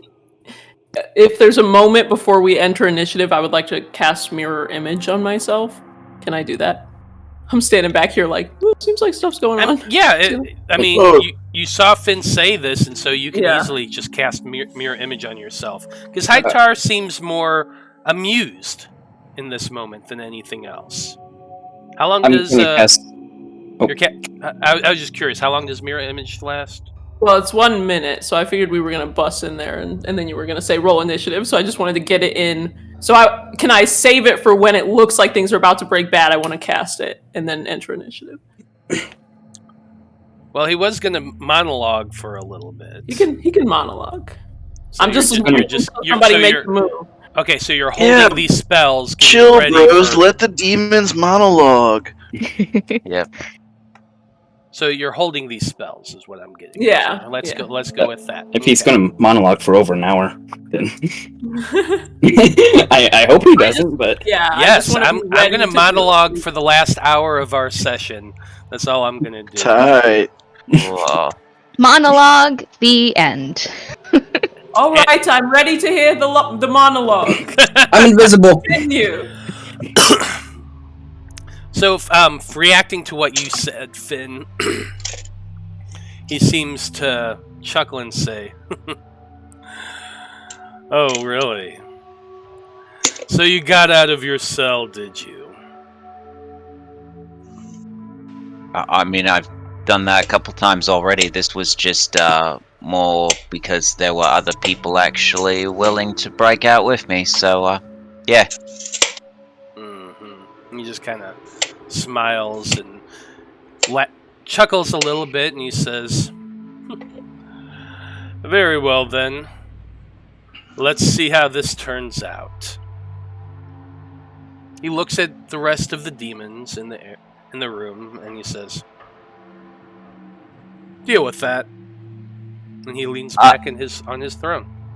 Speaking of how this turns out, I know supposedly you all work for him or whatever, but if there's one thing I know about demons and devils, it's that they're self-serving. Mass suggestion. So how about you all just take a load off, see who wins between us and him, and then you guys can pick up the power vacuum if he loses. So you're saying you're wanting to cast mass suggestion? Yep. Okay, well, if you're doing that, we're going to see what happens here, because I want to see who comes up first in initiative. Sure. Do I get my spell in? You are holding your action for something that was about to happen, and what's going down is Finn casting the mass suggestion. Sweet. So, how long has it been, or how long did we spend in the door room? Because I cast a spell that only lasts 10 minutes before that, so has it been less than 10 minutes? Oh no, it's definitely much longer than that. Yeah, because we spent 10 minutes giving everybody temporary hit points. And making No, but out. I cast my spell after that, though. Oh, did you? We spent time making out, though. You spent a lot of time making out. And that was gone. All right, fair enough.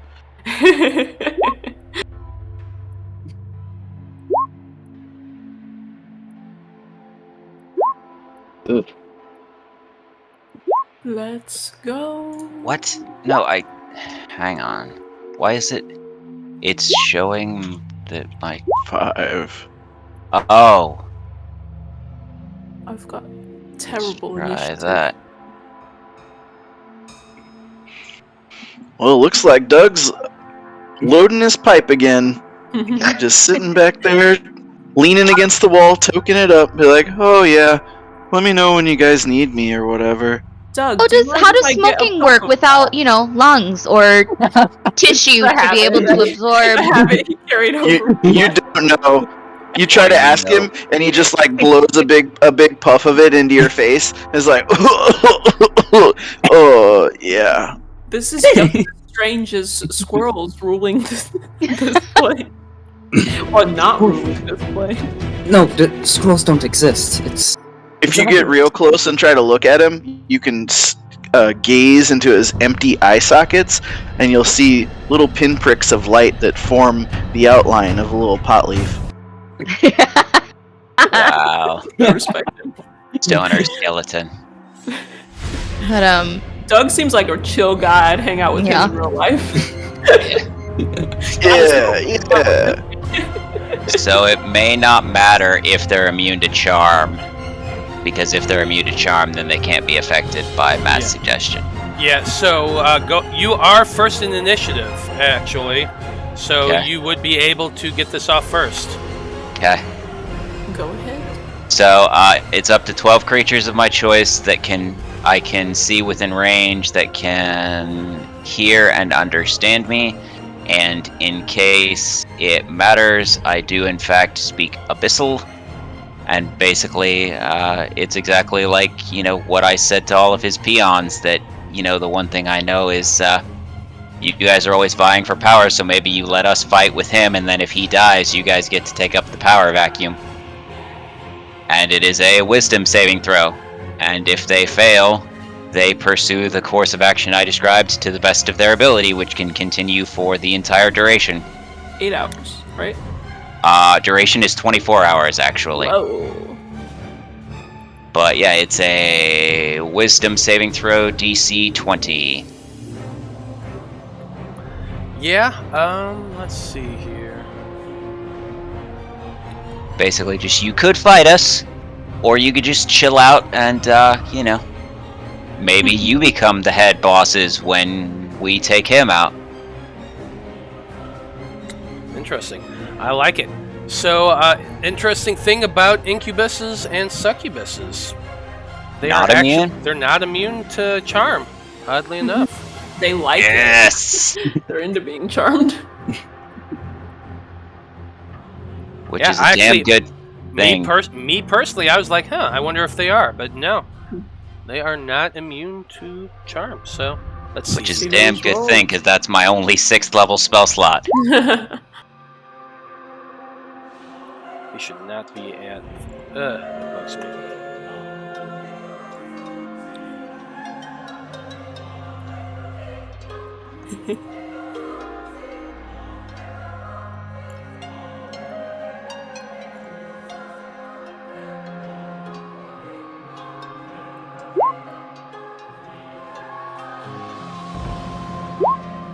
Yeah, every single one of them failed, oddly enough.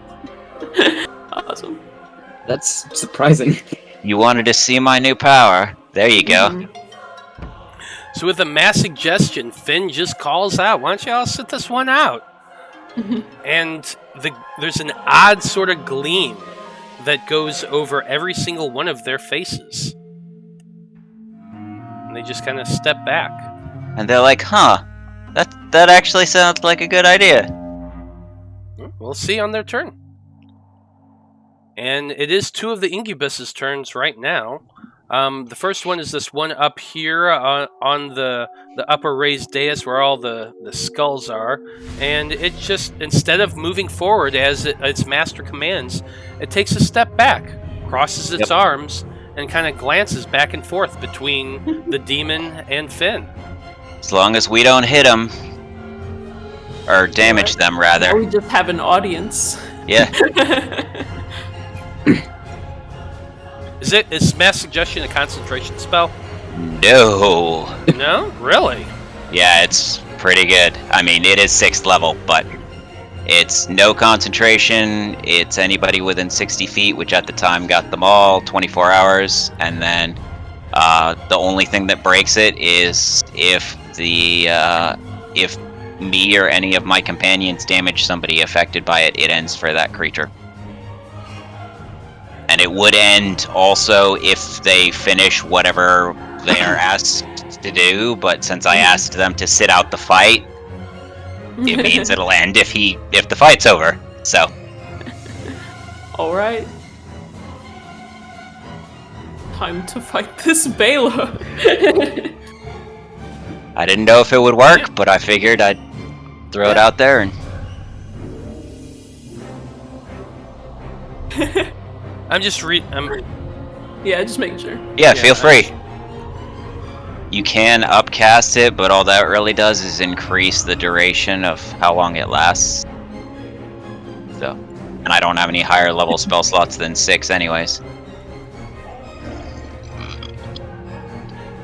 And it's not particularly harmful or suicidal, so.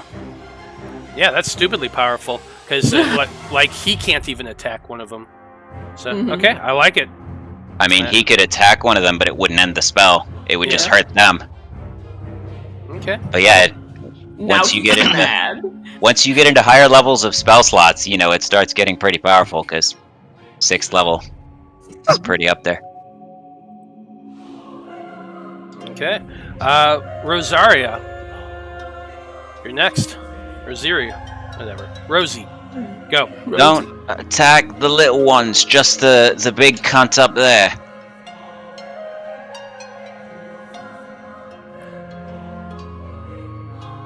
Rosie can't hear you.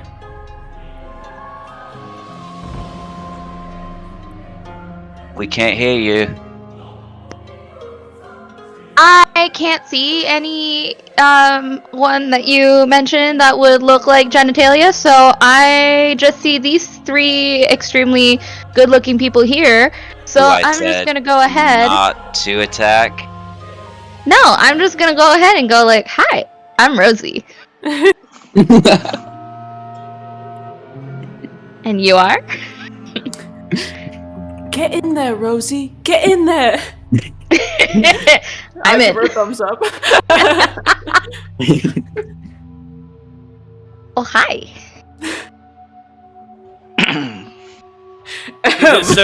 You busy right now? You just ran up and started hitting on this guy. I like it. He's like, well, you know, right now I'm just kind of chilling and watching this whole thing. But you know, if you survive after this, you know, let's talk. He gives you a wink. I'm in. And I guess I'll hold my action in case you know, this big bad dude or the person behind him, I don't know. No, that's my fiance. If the big bad dude, the lazy guy who's sitting on his butt on this big throne, which I'm guessing is just as ornate, if not more so, than the door. Very much so, in fact. Yeah. So, asshole. Cool. I'm gonna wait to see if the asshole does anything, and I'm gonna hold my action. Okay, what action are you holding? I have to look up how far I can throw something. First time I'm playing something. A melee Sounds like thingy. an attack action. Yes, it's an attack action. Okay, you're holding your attack action. I assume Yes. are you holding a javelin? Yeah. It should say in the weapon how long. I think it's like 2060, but I don't remember exactly. 3120. 3120. There you go. Damn. So as long as I'm throwing it less than 120, I don't throw at disadvantage, You know, right? if it's No. between 30 and 120, you get disadvantage. If it's beyond 120, it's impossible. You can't throw it Cool. all. Yeah. Yes. Okay. Cool. That's how these things work. So after running up and flirting with one of the incubuses that was just chilling there, you're holding your action ready, waiting to see what this guy does. Yep. Okay. Anyone else want a boyfriend or girlfriend while we're here? There's So is he as 20 big of more an to be asshole as he checked out. looks like he is? He's compensating, of course. Well, you'll find out. Okay. At the bottom of 20, we have our lair action. That's Hightar, what that is. irritated, looking amongst all of the groups, stands up, and he just kind of clenches his fist, and he just snarls in annoyance. Well, shit, I'm the only one in the lair. Great. Awesome. I'll just blow him a kiss See what happens. as he snarls. As he snarls, gigantic blobs of fiery magma begin shooting out from the lava pits on either side of his chamber. Everyone in 50 feet of these things is a target. So let's see here. Definitely you, Rosie. All of the incubuses are going to be hit with this. The incubuses and the succubuses, because he's pissed off about this. Nice. Hell, even he's in the firing line. Yeah, but he chooses what it's hitting. Yeah. So. Oh, If it'll go through the door, it'll potentially hit some or all of us. Yep, it's looks like it's going to be hitting Finn and the critter, his construct, and Doug. So let's see here. Not Phil. Is this does AC affect this, or is it just AoE? No, it's Might be a save. actually or yeah. It something. looks like everybody because Fantine and them too are in it. Okay. So fiery magma just starts shooting out from this thing. These are actually ranged weapons attacks, so I'm going to shoot at each one of you individually. Finn, you're first. Okay. God damn it. It's a Yikes. 29 to hit. Yeah, that'll for sure hit me. 29 to hit. Sleepers. Wow. It's plus 14. He's a Holy Baylor. That's the construct with a 21. Yeah, that'll hit. That's Doug with a 24.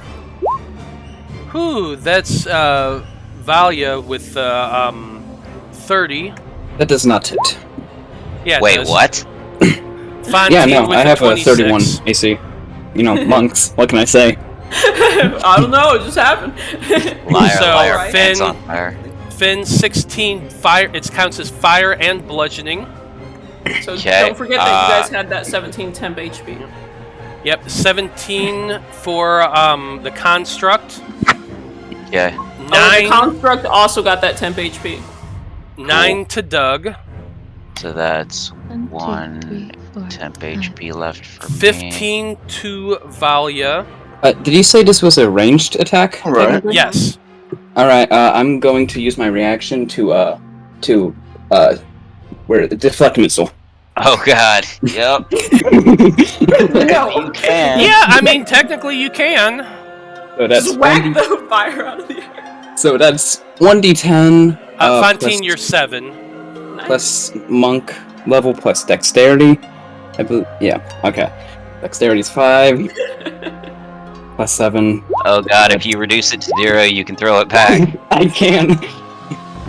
So I reduce it to 0, Chuck it! Chuck it! and I'm going to use a key point. Can I chuck it at the Baylor? What's the range? Yeah. What? Probably not. Probably not.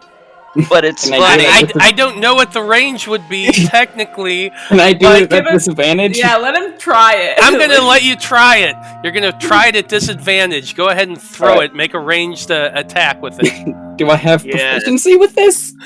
Yes, I'm gonna allow it. Why the fuck not? All right. Yes. So Funny. okay, give me a second. So 1d20. Hey, wait, Plus wait, my- wait. So range is Dexterity. usually dex. Junior, Yeah. I'm using my reaction. You are within 60 feet of me. You are about to roll with disadvantage. I am preventing that, so you just get to roll it normally. Okay, no, you can't do that because I was allowing him to fucking do something he shouldn't be able to do to begin with. Okay. No. Okay. He's drawn Alright. a line in the sand.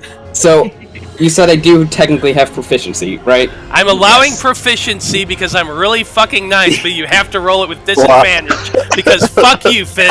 A natural 1. No. No. Wait, why did you roll it 3 times? Oh, no, that was... No, that was Never fine. mind. No. Never mind. Yeah, you grab it and it's burning your hand, but you just lob it back as hard as you can, flying at the Baylor. It goes past him, it hits the throne behind him, and he just looks. That is fine. That is fine. That is lovely. That is Still beautiful. badass. Hell yeah. I need to play like more it. monks. So the next 5 did hit all of the succubuses and incubuses there, so I'm gonna do their damage real quick.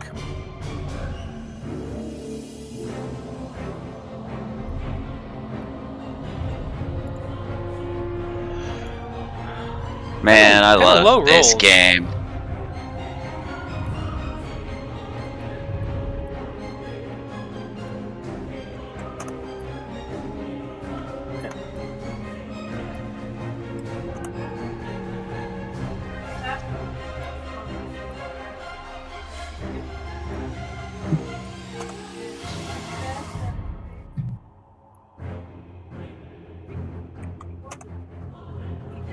One more. That was beautiful, Junior. I think my next character is going to be a monk in the main campaign. I love it. That is lovely. They can be fun. They can be. Oh boy. Okay. That was the lair action right there at bottom of 20.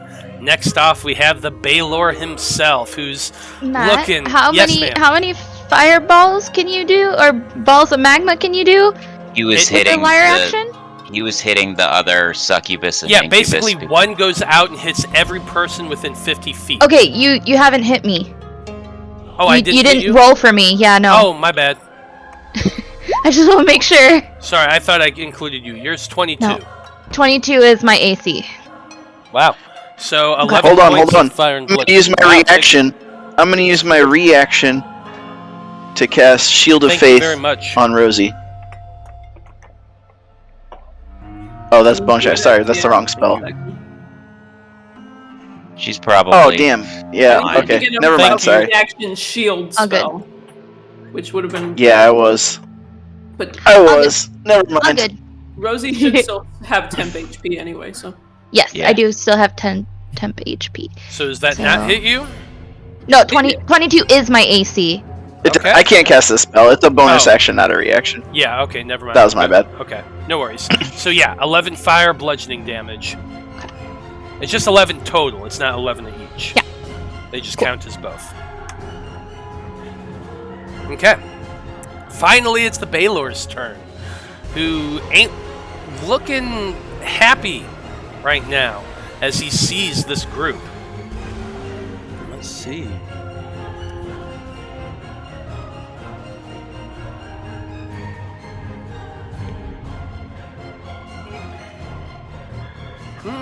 Okay.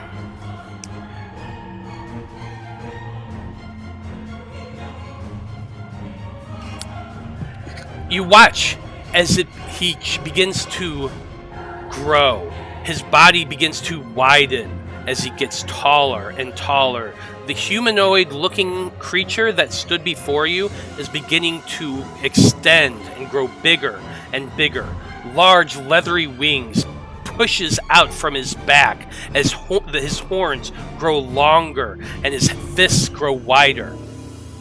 He is becoming large in size, much different than the creature you had seen before you. You've now actually seen the true form of the Baylor as it pulls out a huge long sword and a gigantic whip in its second hand. It flexes. Oh, so he's an even bigger asshole than he seemed. Gotcha. Oh, he is. His wings extend, he begins to flap up and fly, and he begins moving towards the group.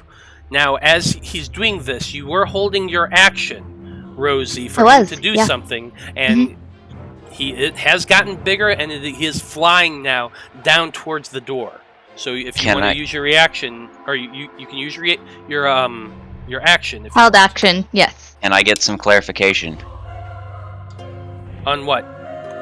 Was this an actual spell he cast, or was he's naturally this big? He's naturally this big. Okay, just making sure. The way you described it, it was is it an enlarged spell, or is he just big? No, it's just okay. returning to his true form. Yep, moving on. Yes, he was just Thank becoming you. his true form. Thank you, moving on. 23.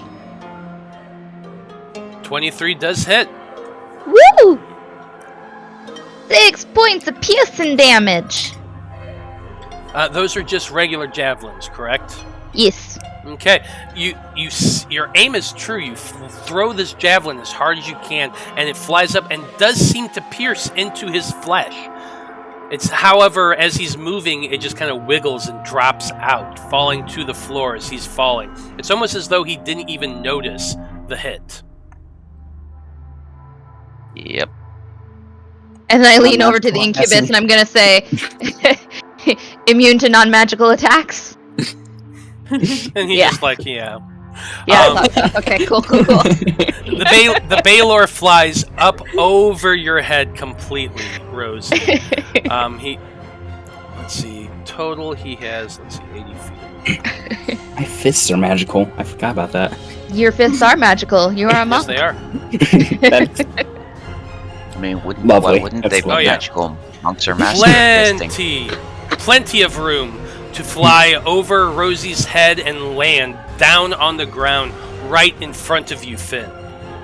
He lands with a thud as his large wings are spread outward, and he says, "I guess you don't like foreplay after all," as he swings his weapons at you. He gets to make 2 attacks, one with his long sword, one with its whip. So here's the long sword attack, and as he's swinging, you see that the long sword is crackling with electrical damage, with electrical energy. That's a 25 to hit. Yeah, that'll hit me.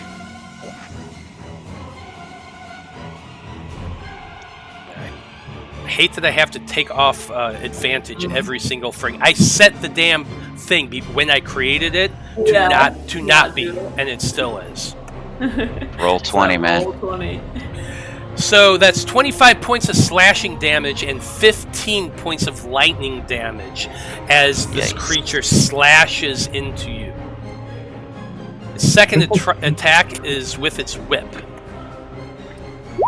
And that's an 18 to hit. That will hit. 13 points of slashing damage, and as that whip wraps around you, it glows and bursts out in fire, doing 13 points of fire damage as well. And I need you to make a... Well... You're already right up against the Baylor. So you can't go anywhere. Actually, shit, that's only an 18. Reaction, cast shield for a +5 to AC. Fair enough. Enough to make it miss. Yep, that is enough to make it miss. So you do not take that 26 points of damage. Probably a good thing. Yeah. That's it for his turn. Vaya, you're up next. Alright, gonna just kind of get some of the leftover magma off my hands. And run up and just kind of run up to here. Attack him twice, or 3 times. Finn's definitely in pain right now. Just gonna take... Bleeding heavily. So, 22, 19, 27.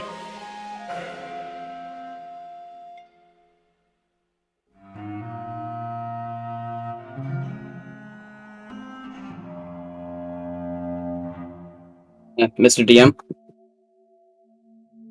Oh, there you are. So... Are you using your action and your bonus action to make these attacks? Because your third swing is your bonus action, just so we're clear. Yeah, I'm doing all 3. Okay, so you're using your bonus action to make the third. All 3 do hit. Alright. And the first one I'm going to pump Stunning Strike into. So he needs to make a con save of 15. Okay.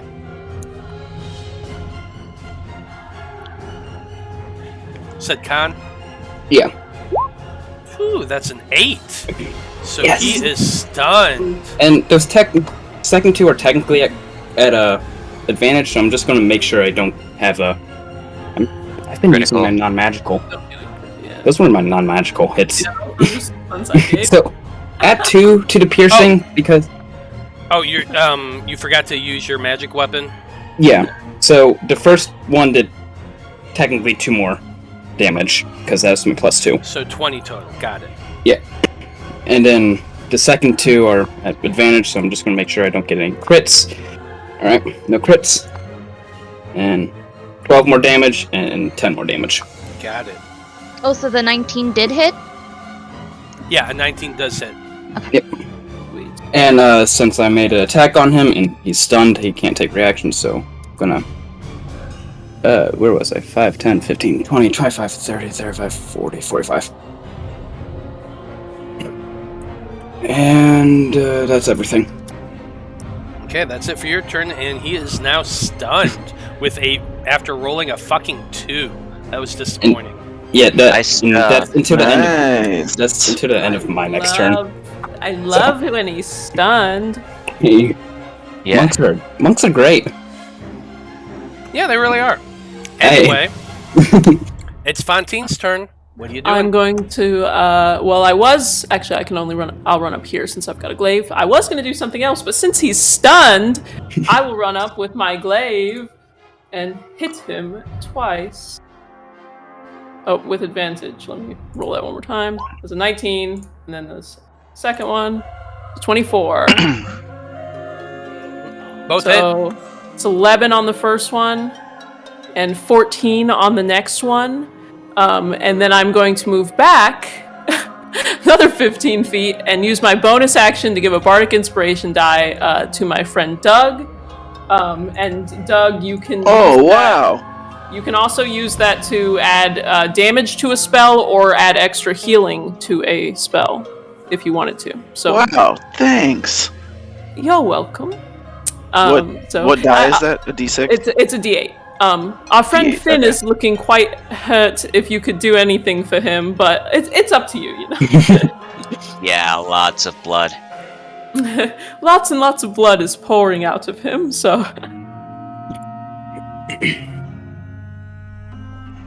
I like it. Well, that's it for Fantine's turn. So, Doug, you're up next. The succubuses, or actually, they will move on their turn. Though I took them out of order.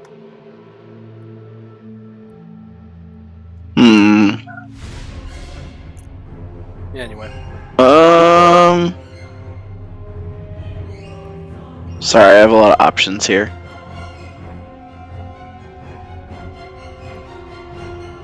You know, I'm assuming the answer is no, because it's definitely not within the parameters of the spell. Are they pissed at him? Are they pissed at him? Who? Yeah. the succubuses and incubuses that he threw flaming magma at. I feel like that's usual in hell, in like the abyss. I guess that's Bob's true. probably That's beating the crap probably out of true. him all the time. That's true. Alright, so what Doug's gonna do is he's gonna go, alright guys, I guess I'll help. He takes a long puff of his pipe and he blows out some smoke and springs into existence his spirit guardians. Yeah. They dance around him. They look like little skeletons that each have their own little smoking pipe. And they dance around and blow their smoke out all around him. Does the area get like filled with smoke as well? Yep. I mean, not in a way that it would. Yeah. Just like, you know, Yeah, flavor smoke. flavor smoke. And then,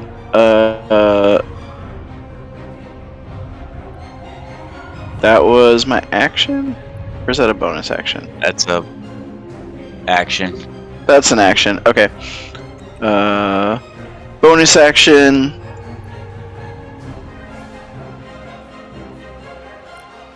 They're 15 feet around. Honest?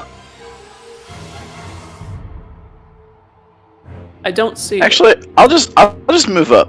I'll just move up so it hits him. Well, it would hit him where you were standing because it's 15 feet. Well, I still want to move up. All right. I was just. But yeah, it'll be on when he starts his turn. Alright, yeah, that's all I'm doing right now. Okay. I like it. Finn, you're up at the top of the order. So, Okay. what do you want to do? I'm gonna back up, and then on him, you know, no matter how large you make yourself, you can never change how small you really are inside. And I'm gonna cast Synaptic Static. Actually, no, never mind. Let me pull this out and see if I can actually do that without. I need the. Oh, we don't have the things. What things? The tokens, the spell. Oh, the spell tokens. Yeah. Because I've so it's a 20-foot radius sphere, and I'm trying to make sure that I can hit him and nobody else. 1 second. What spell are you doing? Synaptic Static. Assuming that here, I'll pop it up in chat. But that's only assuming I could hit him and not hit any of my friends or the other guys. That look about right? Yeah. Yeah, 20-foot radius. Okay, then yeah, I'll just hit him. So it's an intelligence saving throw. And if he fails, it's 8d6 psychic damage. Is every square 5 feet? Yeah. Then that bubble to half the size. That's only a 10-foot radius. Oh, it's that's why I asked. Then that's not gonna happen. Well, I feel like.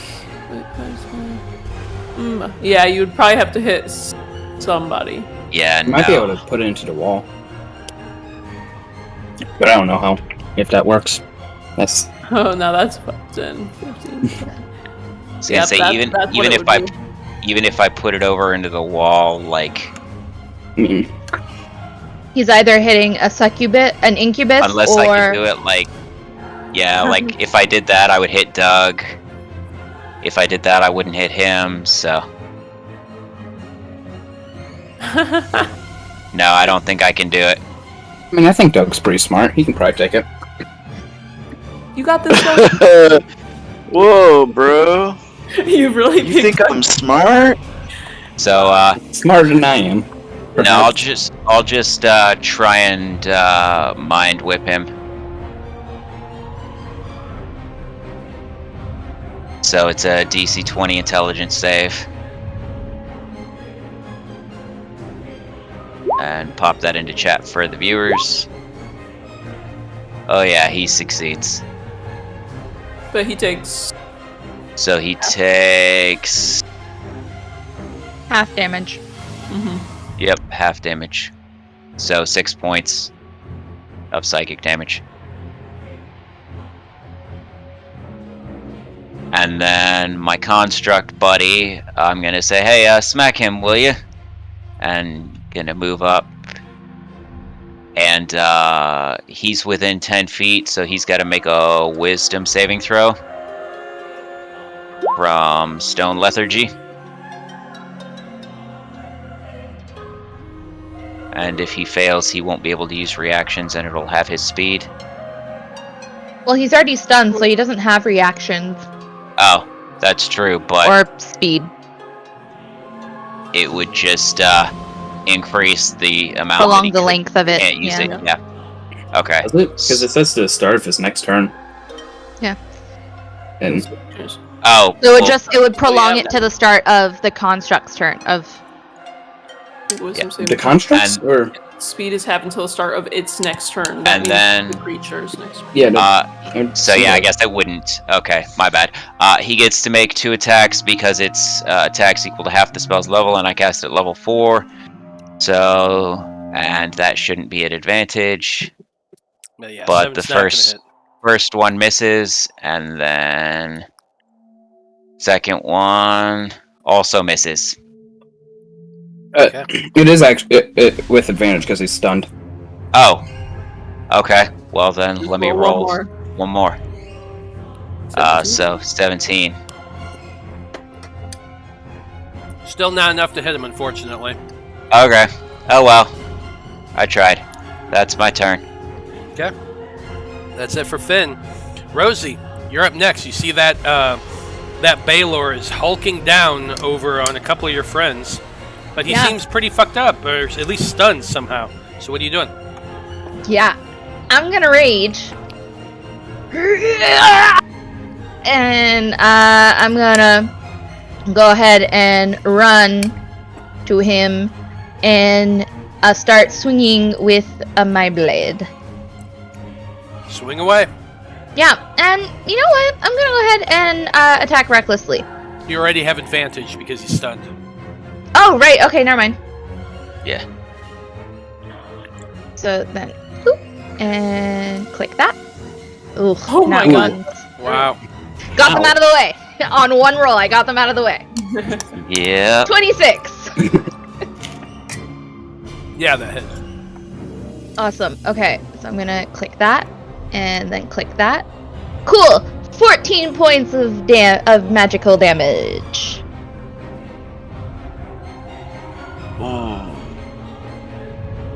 14 points of magical damage after just completely whiffing with that first swing. You're like, how the fuck did I miss? I just swung can't too move. early. I got really excited Yeah, with raging, and I swung too early, and I was like, God damn it! but somehow you used that momentum and turned around and swung again and cut deeply for 13 points. Not too bad. Matt, 14. Yeah. I think you're forgetting something with the Baylor. What? I don't want to be don't we have homework? But Oh, Oh shit. yeah, Spirit Guardians. well, she hit him. When his turn starts, I think Spirit Guardians will affect him. But she hit him within 5 feet. You want a wedgie? Yeah, this is the usually kind of- your role, Steven. You usually do this stuff, so I'm gonna say if for battle, Actually, that the Baylor yeah, I did deals forget fire about that. damage. That the Baylor does take deal fire damage when hit. I When didn't it was actually in know that, so that's why I didn't say anything. That's why I stayed 10 feet back to hit him with my glaive. So technically, the construct never hit, so it doesn't need Yeah. it. Yeah. No, you just missed. But I got to do the fire aura for her. Oh, and it doesn't even do it. That's stupid. I think At the start of the Baylor's turns, each creature within 5 A feet of creature it. that touches And- a Baylor or hits it with Okay, a there we melee go. attack within 5 feet. that's why you got to read the Okay. whole thing. There we go.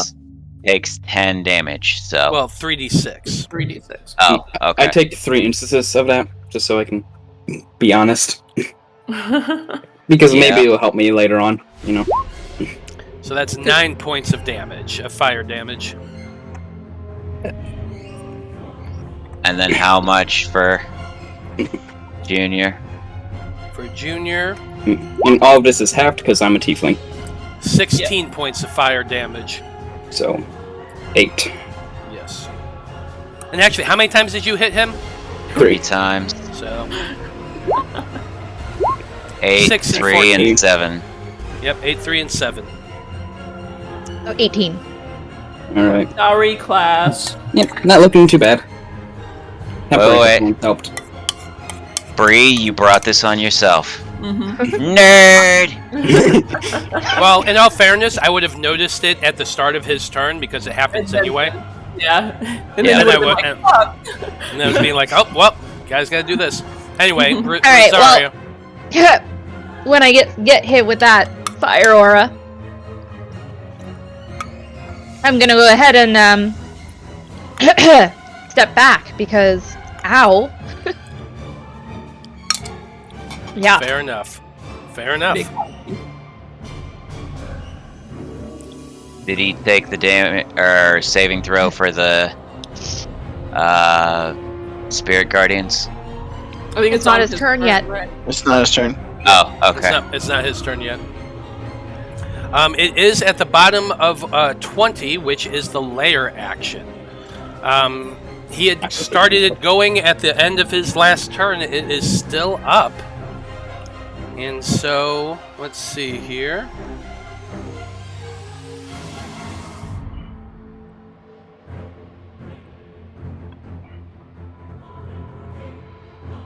Yikers.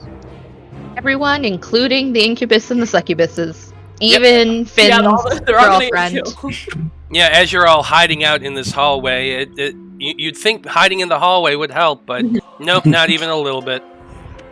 Even Kaylin. Everyone's getting hit with it. Oddly enough, it hasn't been aimed at her. He likes her too much. The only reason it's hitting the only reason it's hitting the succubus and the incubus is because they're Because they not won't fighting. fight. Yeah. Yeah. So hold Gotcha, on. they Here. pissed him off.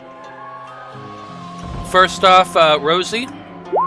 That's Ow. a 24, which is going to hit for Yeah. 13 points of damage. Okay. Next is Valia, 23, which is going to All hit. right. How does resistance work if it's both fire and bludgeoning? It would take it no matter what. All right. Well, Because hope I roll a it 10. counts, since it counts at both. okay. So I'm going- 13 points. Yeah, I'm going to reaction. Yep. 13 points of damage, so 22. You can definitely grab it. All right, grab and a chuck, Hit him with it. and I'm just going to use my monk on 12. Oh man.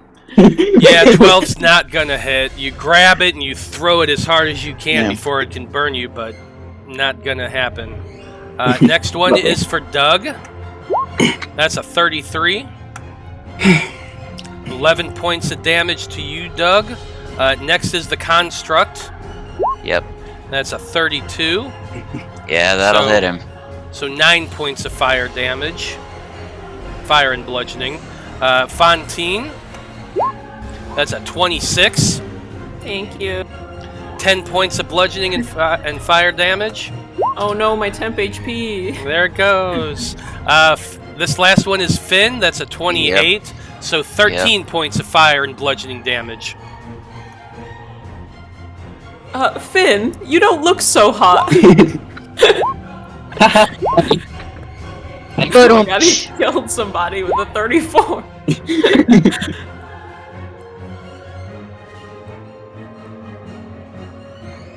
Lava crit? Lava crit. Yeah, Apparently the lava It pool just can. did. it can crit. Wow. Yeah. It's just inadvertently hits them right in like the head. No, it's the incubus that she was chatting up, and it accidentally hits him in the nuts. Yes. Cannon. Poor guy. He was pissed off that she was chatting him up. It's like, boom.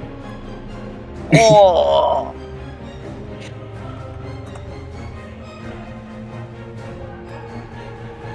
Like, I'm not gonna lose another one of my damn employees to somebody.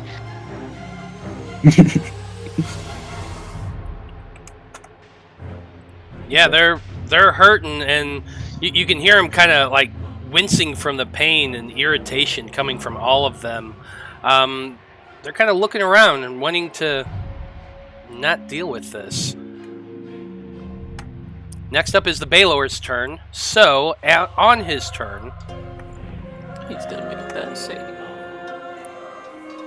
Well, no, he can't make a save. It's just, it ends on... At the end of what's his name's turn. Oh no, I'm talking about No, the Spirit Guardians. Oh, the Spirit Guardians. Yeah, that is true. First thing is the what is it? A Wisdom saving throw? Yes, I believe so. Let's see. So that's a Yeah, 17. it is. That's the DC. Okay, so he does save. So Roll you your take damage. half damage. Correct.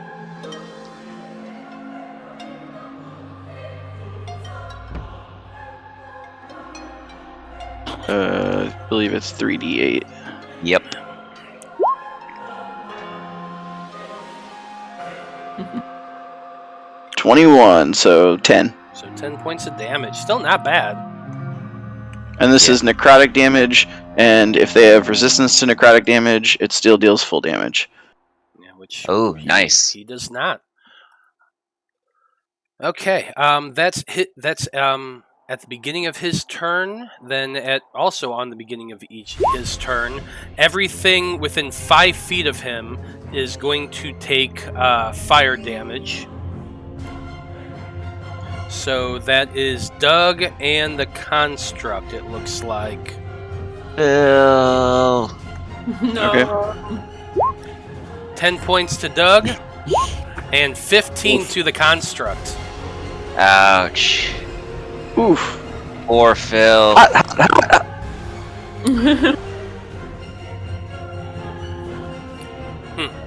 Is he still Bye bye alive? temporary HP. Yeah, Phil's still there. Nice. Okay. Well, that's the end of the Baylor's turn because he can't do fucking anything else. He's still stunned. At least Come on, until slowly. But it lasts until the end of his turn? End of my turn. yeah, end of his turn. Your turn. Oh my god. So Yeah. I get. Oh, I have to make a saving throw for taking damage. Okay, go ahead and make your saving throw. Oh, like a constitution? Yeah. Concentration. Oh 20. shit. Yeah. Why do you need have to be- advantage? I have Warcaster. Nice. I need to be making those as well for Phil. Yeah, you do. Let me see. So that one is save.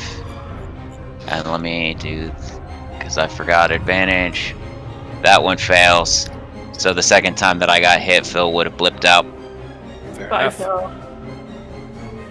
No, not Phil. Yep. He was our only hope. Alright. Okay, Vaya, you're up next. Yep, I'm gonna just kind of jab with my punch daggers. Critical. Damn. On which is my sneak attack hit, by the way. So that much damage, and I'm going to stunning strike again on this one. Just keep him stunned. 13 and 13, so 26. 30. It was a total of 30. Oh, yes, sorry. Math. I backwards mathed a little bit. Okay, he needs to make a con saving throw. 15. Oh, he saved with a 26. What if he actually rolled an 8, though? What if he rolled an 8? Did he roll an 8? Yes, he did. Give him my 8. Okay, so It's 8 plus. Plus his Six. con. Which is a plus 12, so that's still a 20. What? Oh! It This shows his con as +6. Yeah, but he has proficiency in his con saving throw, so it's a plus 12. Well, then I think you hit- rolled the wrong thing for I the nat did. 20. I did, Oh, okay. but it doesn't matter. It Okay. doesn't matter. That's why I didn't Cool, say cool, I cool. tried to make him fail, Gotcha. but he still succeeded. Sorry. it. Yep. Sorry, but there goes your 8. That's okay. Second hit. 27. 27 hits. Alright, and another stunning strike. You're gonna use all your key points. No, I won't. I That's what mean, they're there for. and it's better than taking extra damage from, his fire. Or Oh yeah, actually, you need to be taking damage for each of those hits you just Yeah, did. because you're Yeah. So for the first hit, damn it, really? Wrong one. 11 for the first hit. 11, so 6. 9 for the second hit. That is 4, 5. so 10. Oh, And do you then- round up or down? Down. You always round down. So So- 10. 5. And Four. then a con saving throw. 5 and 4. 1, 2, yeah. 5, 6, 7, 8, 9. That's a 16. 16. Just saves. Alright. he ain't taking it no more. He's over it. Well, that's your action. That is my action. Still have a bonus action? What do I have for bonus action? Quite a bit. Like, both Monk and Rogue gives me so much for bonus actions. Yep.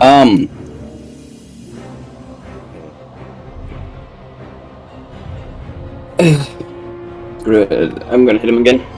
So 25. Yeah, it hits. And, one more stunning strike.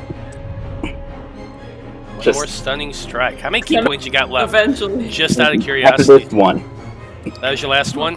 No, No, I he's have got one one after more this. after I this. got one left. Got it. Yep. 28.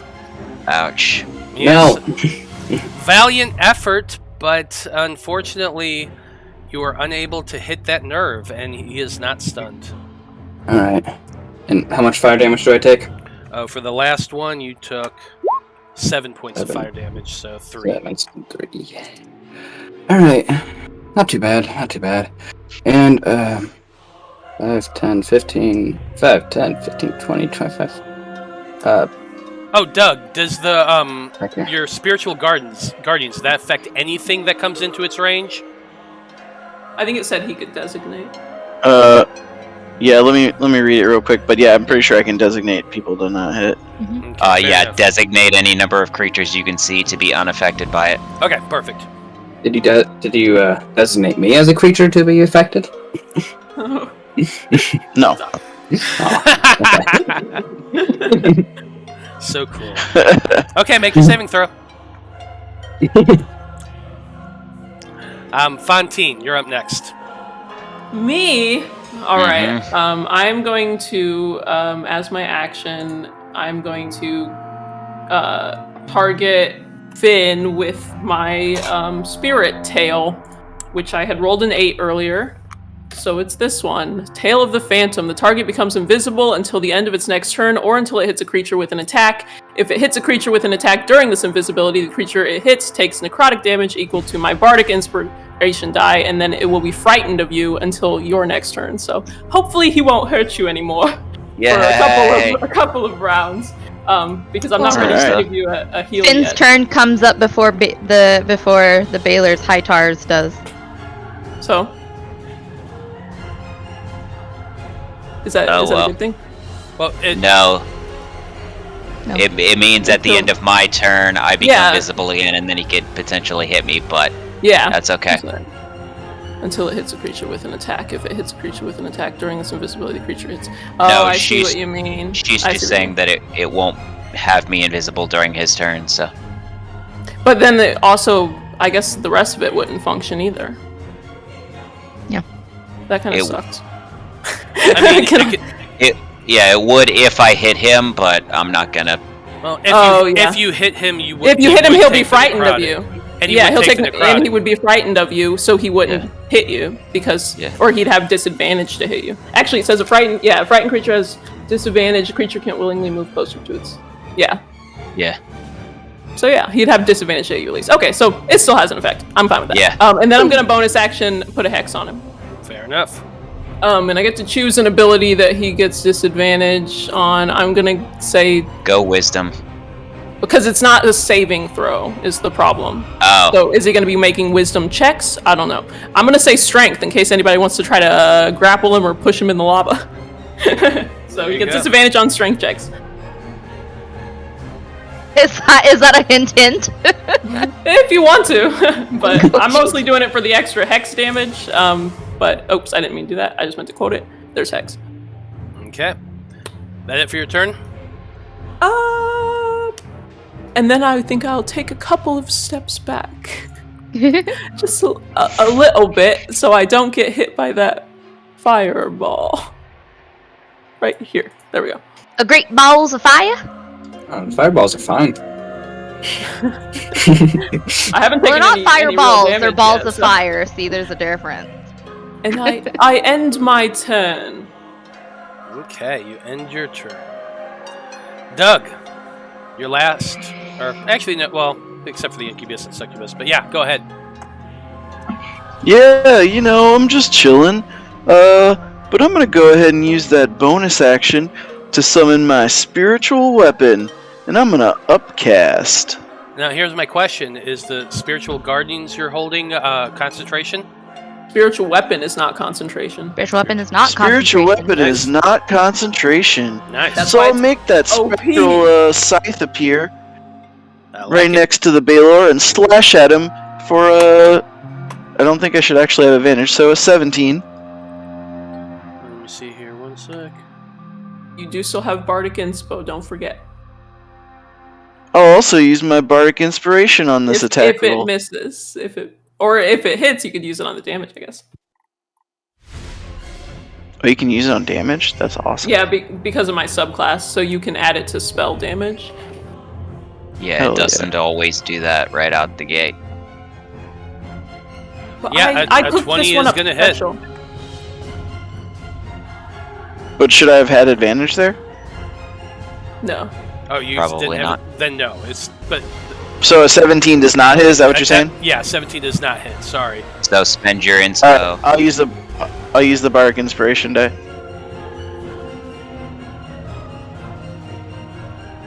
And that's what, a d6, right? It's a D8. D8. Oh, d8. Cool, even better. Oh Unless my you god. roll a 1. Does an 18 hit? No, unfortunately, an 18 does What? not hit. My Bardic Inspiration is just not doing it today. Really isn't. You're just not Wow. being very inspiring, Fantine. Hey, don't say Alright. that. They're just not rolling it well. Whoa!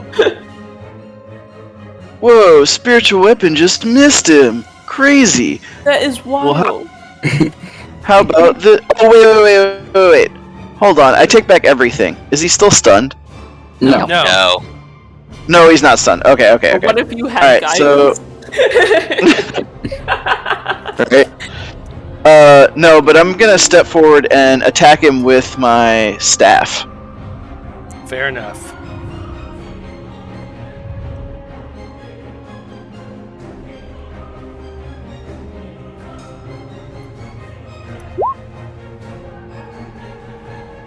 Wow, that's an 11 to hit. Yeah, it definitely is Terrible. not going to hit. Alright, yeah, that's all I got. Are you gonna stay next to him?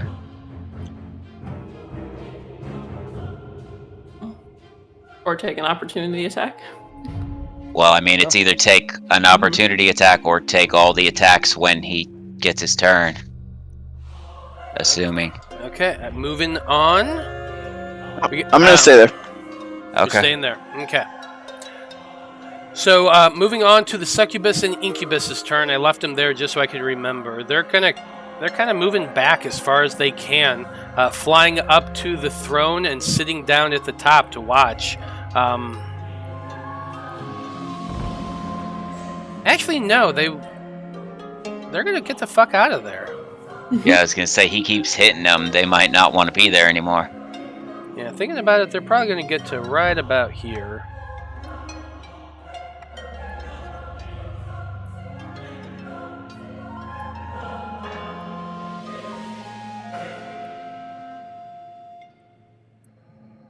Oh, You're still within blasting distance.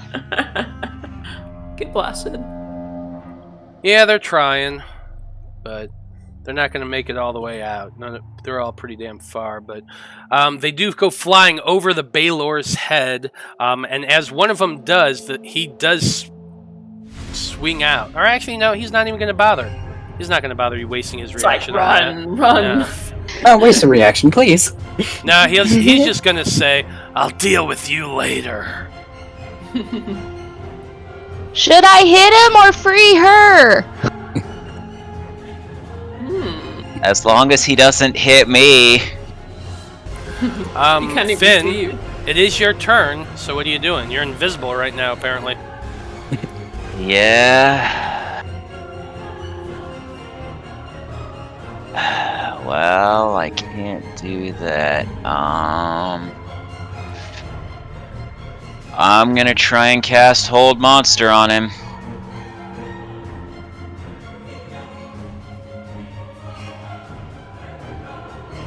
The Wisdom saving throw, DC 20.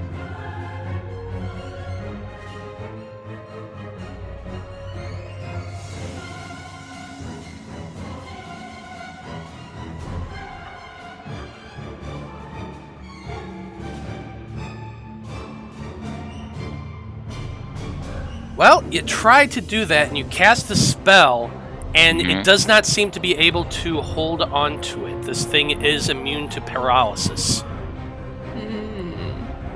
That's unfortunate. Paralysis would have been nice. Yep, that sucks. And that was my action, and I don't think I have a bonus action that I can use. Let me just check and make sure nope, because that's an action. Cool, I guess that's my turn then. Are you able to spend sorcery points for a quicken spell and do like a cantrip? Let me see, because then it would still are count. right. It just says if you hit with an attack. Yeah, I can spend 2 sorcery points, sure. So I can, I'll spend the 2 since I've got some, and I will hit him with Mind Sliver. Fair enough. So that's an intelligence saving throw It's still of not 20. an attack roll though. What? Because it says if you hit with an attack, then he becomes frightened of you. Oh. Yeah. Well, that's You a did fail, failure, though. so So he takes 12, and then his next saving throw, he will subtract 1 from it. Aw. Hey, perfect time to try to stun him now. I'm doing my best. as And you no, s- the So only as- one I have that's an attack roll would have been Shocking Grasp, and that's Yeah. melee only. Yeah. No, thank you. Yeah, well, you cast that Mind Sliver and strike out, slashing into that Baylor's mind. He looks fairly hurt after this massive assault from being stunned. He's not looking great, anyway. And I'm going to use my movement to move back here. Because maybe being around the corner where he can't see me will protect me from the flaming rocks. We'll see, won't we? But, Rosie, it's your turn. So what are you doing? Yeah, I'm gonna go ahead and come up here, and I'm still raging, and I'm gonna attack recklessly, unless, does Doug give me advantage for flanking, or no? Yeah, it does, actually. Oh, okay, cool. So then I won't attack Yeah, I recklessly. do. So... Oh shit! I raged and I didn't roll on my wild surge. Oh, Shoot, yeah, shoot. do that now. Crap. I'm sorry. 4. Okay. The number 4. What is number 4?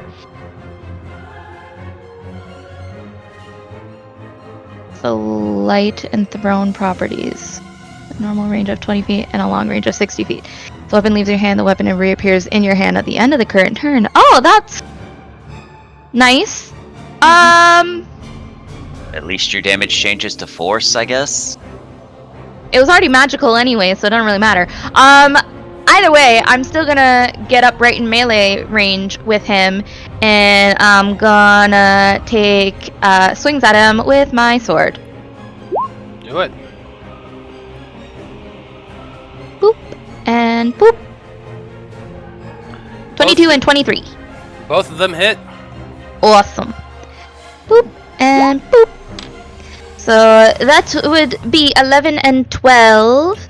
So And you're swinging twice with that weapon, once, twice, slashing into this Baylor. And as you do, it just explodes outward in heat and flame from those hits. You take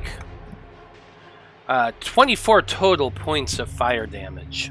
Yep. Yeah.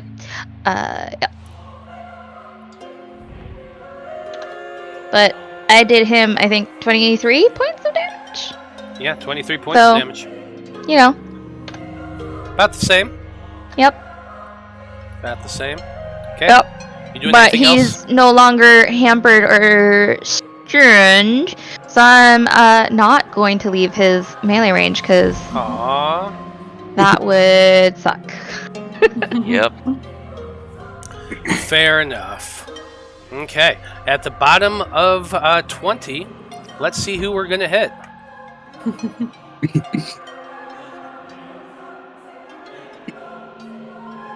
No, I can hit in this room. I can get everyone but Fantine. But Fantine and Fin, he's around a corner, right? No, oh sorry, Unless- I can get Fantine. Everyone but Finn. Oh, okay. I can One get. more step. I said I can get everyone, including Fantine. Sorry, not Okay. Yeah. Sorry. All right. Anyway, I'll take it. First four are those guys. Are you? So let's see here. Yeah, this one's going to Rosie. 20. Misses! 20 misses. You duck your head as that ball of magma goes flying over you. Okay, Wise to your ways. next up to Doug. 33. 8 points of fire and bludgeoning damage. Totally misses. Yeah, totally misses with that fucking 33. I'm just kidding.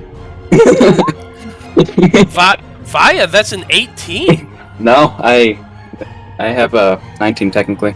And Fantine with a 30. I'm upset that misses.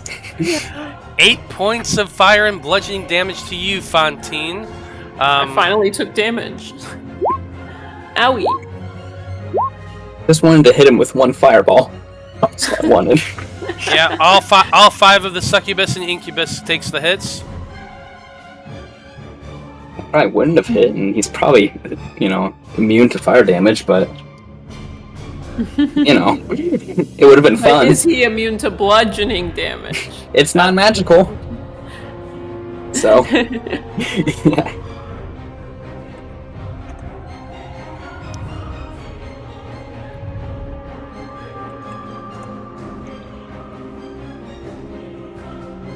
Maybe try and find you a boss who doesn't throw flaming rocks at you as a matter of discourse. And he replies, "It's not lost on us that you're the cause of all of this."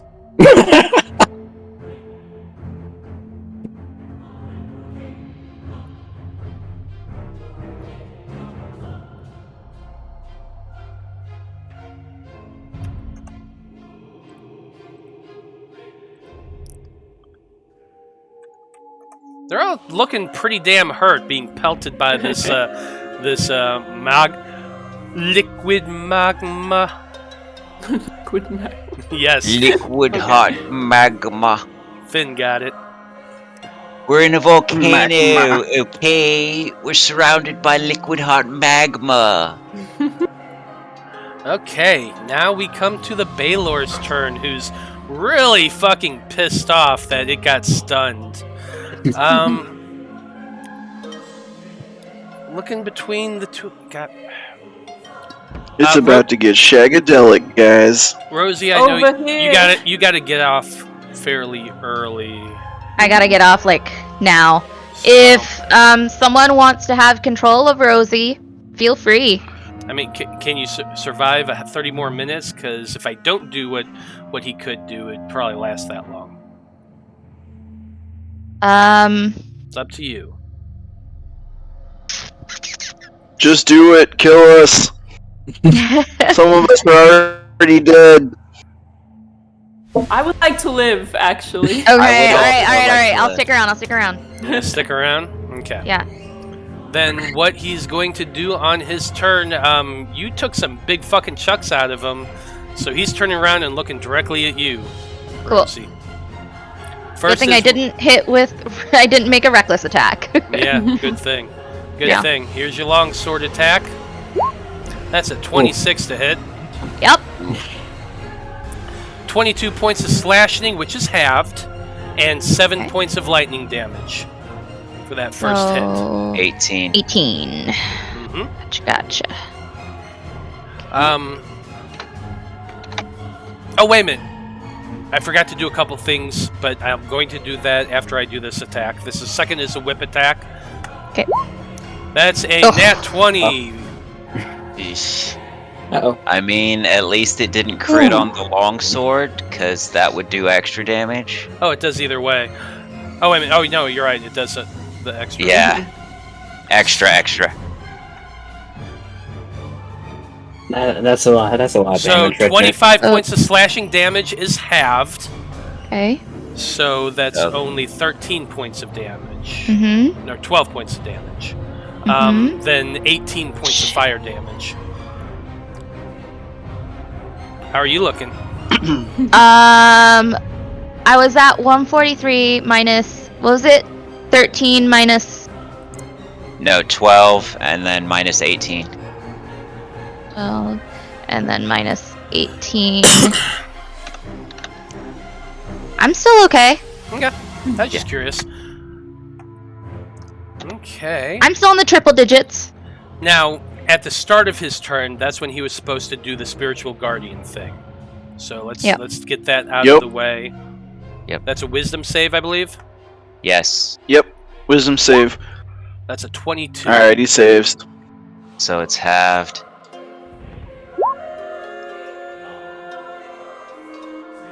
Ooh.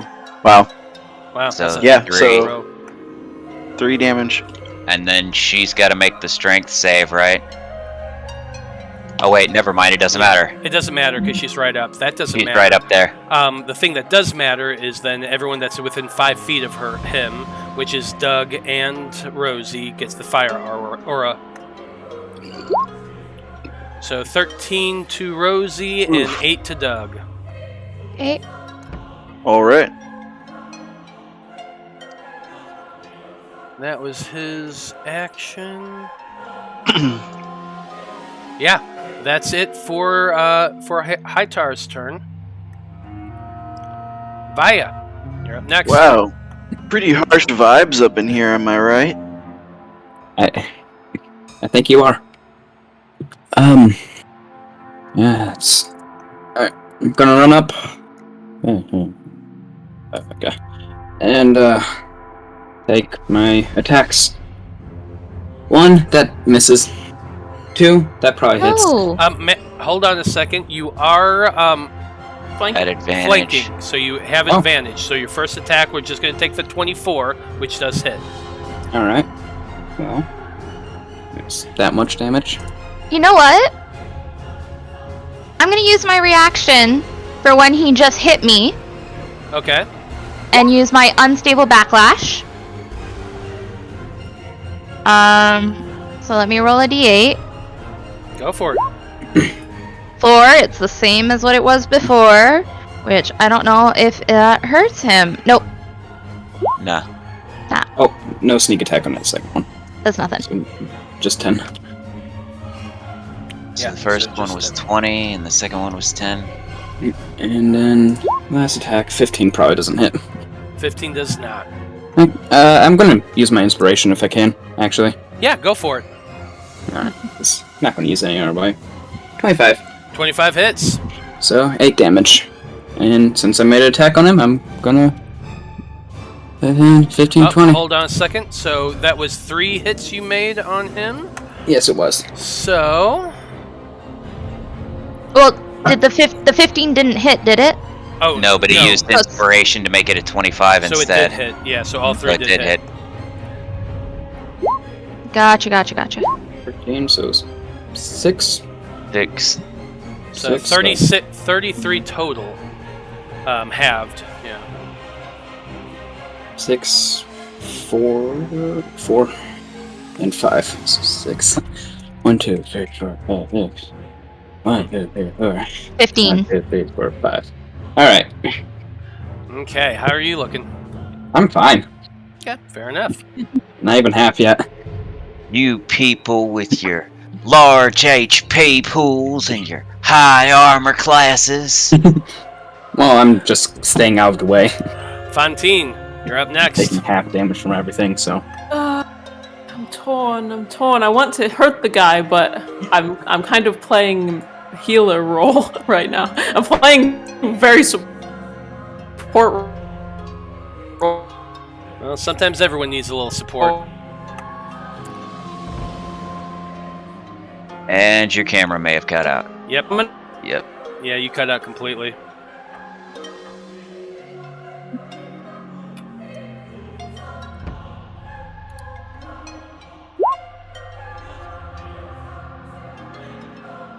Are you Hello, back? can you guys hear me? Yeah. Okay. You're back. Yeah, now I we was can. like lost for a second. Okay, I'm giving Finn a 3rd level cure wounds. So 14 plus 5 hit points. Thank you.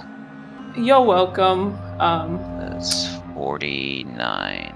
And this, I guess I can give somebody a bardic inspiration. I'll give it to... How close do you have to be to me? It says within 60 feet, so I think I'll give it to Rosie. I like it. And I'm also going to move, because I'm going to take those fireballs, pretty much. So I want to be here and ready for next time. Fair enough. Your sexiness is so inspiring. It is. It really is. I hope this one works for you. All the other ones have been duds.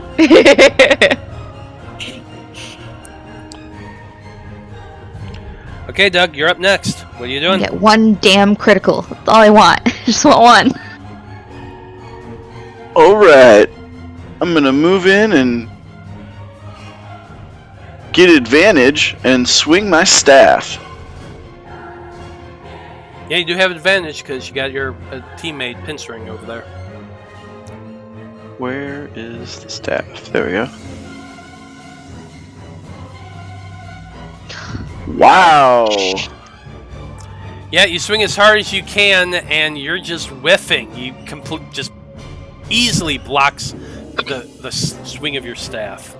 Don't forget about your spiritual weapon. Yeah, hit him with that spiritual weapon. Oh yeah, bonus action, spiritual weapon.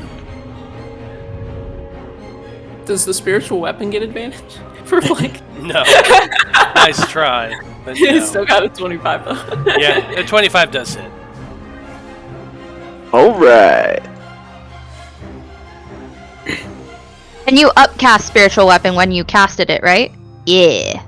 Mm-hmm. Yeah, for that one extra damage. Hey, 13 force still Every damage. one little more. bit helps. Hey, you know what? Every little bit helps, and you're slowly wearing this guy down. He's looking really freaking hurt right now. Alright, that's all I got. Okay. That's it for Doug. The succubuses and the incubuses are last in order. They're going to fly down this way. 5, 10, 15, 20. Man, I just need to get one melee hit in. I can deal so much damage. How much damage do you deal with that? Okay. can I use my reaction to give Doug's roll actually a 15? A 15 on the die? Sure, I guess. I don't know. If That Matt would will make let it a me do 19. I mean, I would have if I didn't already start doing the succubus and incubus's Okay, turn. that's fine. His turn did end. I've got you next time, Doug. If you miss next time. All right. Okay, so the question of how much Actually, damage it would deal.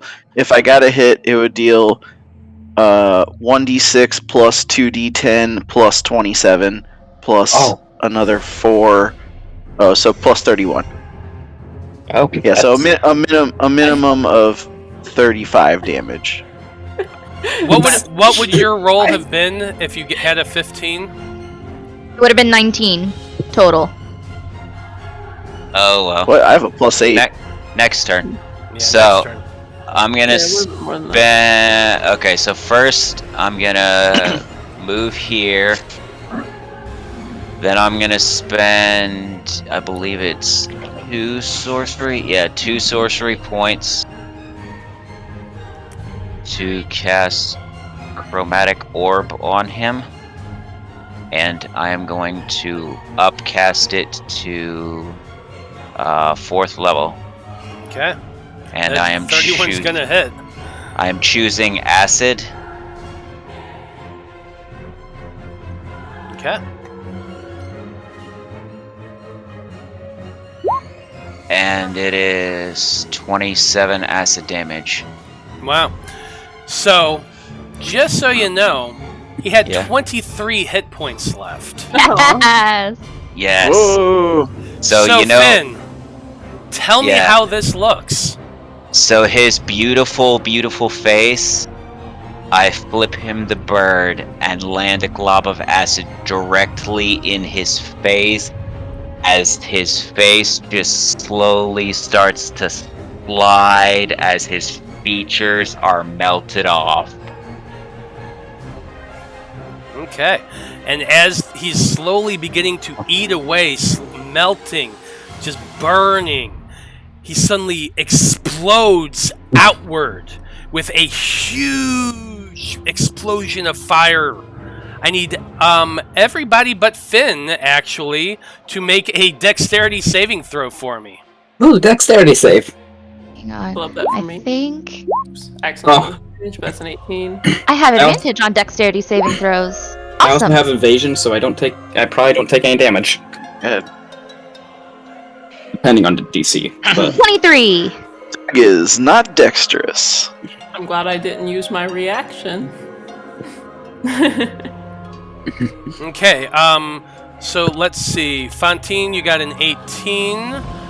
Vaya, you got a 25. Doug, you got 11. Rosie, you got a 23. So everyone who rolled over a 20 saved. Alright. A 20 or better. Yikes.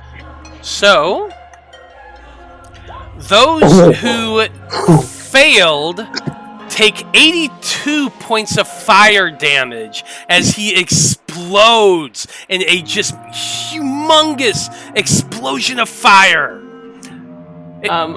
Those of you who saved, take half. and those with evasion take none. I'm going to use my reaction to do my Eldritch Invocation, Tomb of Levistus. I become entombed in ice, and I gain 10 temporary hit points per warlock level, so 60 temporary hit points, which take as much of the triggering damage as possible. So I'm going to take 22, and then afterwards... Wait, but I'm still raging. I become vulnerable to fire damage. My speed is reduced to 0, and I'm incapacitated. So I stay here for a little bit in my little icy shell, and then it melts away. So it's halved because I saved and halved because I'm raging? No, because it's fire damage. it's fire. Okay. Yeah. Right, yes. You're right. That would have Okay. killed me. Whoa! So it's That's only like half the damage, bros. saved. I'm gonna have to raise my holy symbol high and pray to my god Anubis, shield me from all damage of fire, so that I may serve another day. Did you die from this? Divine intervention. It's gotta be on your action though. Yeah, it has to be your action. This is not. You can't, this is a thing you can react to. But This is an intervention from a god. I think they can defy the rules of action versus reaction. Defy the rules of the thing that says that allows you to ask for divine intervention. I love you guys. I have to go. Okay, thank you for playing. Enjoy saving the damsel and reuniting the lovers. Are you still alive? I am still alive. I still have 59 hit points. Nice. I have 58. Yeah, since I did the Tomb of Leviticus, I have 54, but it would have killed me. Doug, you're dead, I guess? Yeah, I'm dead. Oh dear. I'm more dead than I was before. Well, I mean, you're dying. Does he make So yeah, You can make death saving throws. Or if somebody's got healing, we could heal you. technically yes. Can't. Dying myself, I guess. I do have a healing potion, because I figure since he's undead, spells won't work on him, right? That's not true. That's, well, I don't know what rules you guys are using for undead, because most spells say this does not affect undead or construct. It depends if he actually has the undead type, though. Yeah, do you have the undead type? Because if you're actually... No, I just have some undead features. It's like part of my race. Here, I'll pop it up and check. So then, healing would work on him fine, but I don't have any healing. I do, so I just give him a cure wounds. Well, as the fire burns down and Fantine's cased in ice, the rest of you all look surprised. The body of the Baelor has been blown away, with its remains littering the hallway all around you. Scorch marks are everywhere, but as the crystalline encasement falls away and Fantine steps out again, she can rush over and pump cure wounds into Doug, who's slowly dying on the floor in front of you all. I'm gonna look around and try to find something that identifies this Baelor. Just like a body part of some sort. You can probably find a body part. Alright. Just because I'm a hired killer. As Vaya is running around looking Finn, you look past the body through the doors and you can see high up at the top of the dais that familiar succubus peeking out from behind the throne. She has manacles around her wrists, but she's able to stand up and is looking just wide-eyed, surprised, as she calls out one single word. Finn. I told you I'd come for you, and I meant that.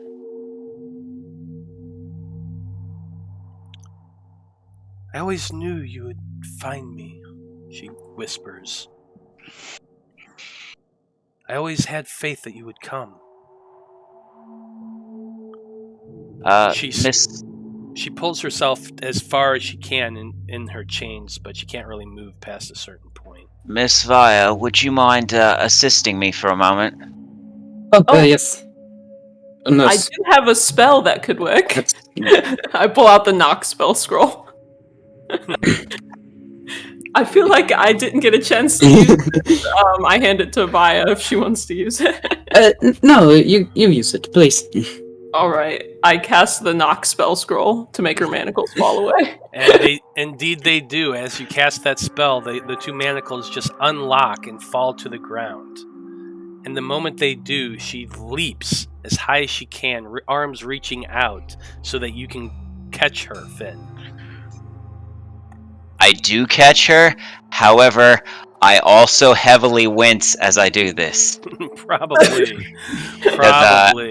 I'm at about like half HP. Yeah. But you're all fairly hurt there. But you survived, and you managed to get through some of the more difficult challenges in there. Yes. We've done it. Love is Hooray. real. So beautiful. The rest of you all watch as Finn and Kaylin embrace, kissing each other deeply, and then Finn, you remember something that you had in your pocket that you found in that box. It was a single ring, a diamond ring. Yeah. I'm gonna pull it out, and I'm gonna say, I've been waiting a long time to give this to you. She just looks at you and kind of gasps in that feminine way, seeing the ring, which she immediately grabs and puts on her finger and kisses you again, Finn. The rest of you kind of sigh, do that little, oh. Hey, Fantine. Oh. Yes? I think you've earned being the best man if you want it. I would love to be your best man. Do I get to wear a bow tie? If you like. I will. Hey, bow ties are cool. Bow ties are cool.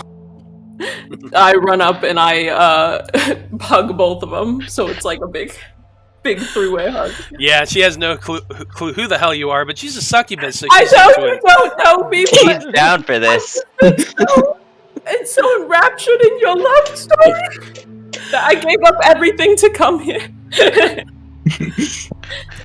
And as you're hugging, a rip opens in the fabric of reality there at the bottom of the staircase. A portal is pulled open, and that familiar scruffy bearded face, wide-brimmed hat, and ruffled scarf peeks out, says, "Oh good! You finished up on time. Hurry up, we gotta get out of here. I can't hold this for much longer." Alright, let's go. Back to the world of the living. Yes. Let leave and let the rest of them sort out the mess. I step through the portal and I say to the Wanderer, it really wasn't as hard as I was expecting it to be. We should do this more often. Break people out of hell, reunite them with their lost loves. We should make a habit out of it. I just place a hand just absolutely coated in blood on Fantine's shoulder and say, let's wait a while for the next one. Just clearly, doing it as a gesture of nicety, but also clearly intending to coat her in blood after she was like, yeah, this was so easy. I didn't get hurt that bad. I'm like, yeah, no, this was quite easy. Wait a while. I've still got plenty of spell slots. I give you another 3rd level cure wounds. But you all go And then as you running. guys get out there, you see Doug performing his ritual of divine intervention, saying, like, yeah, make me a demon lord or whatever. Yes, promote Doug to ruler of this place.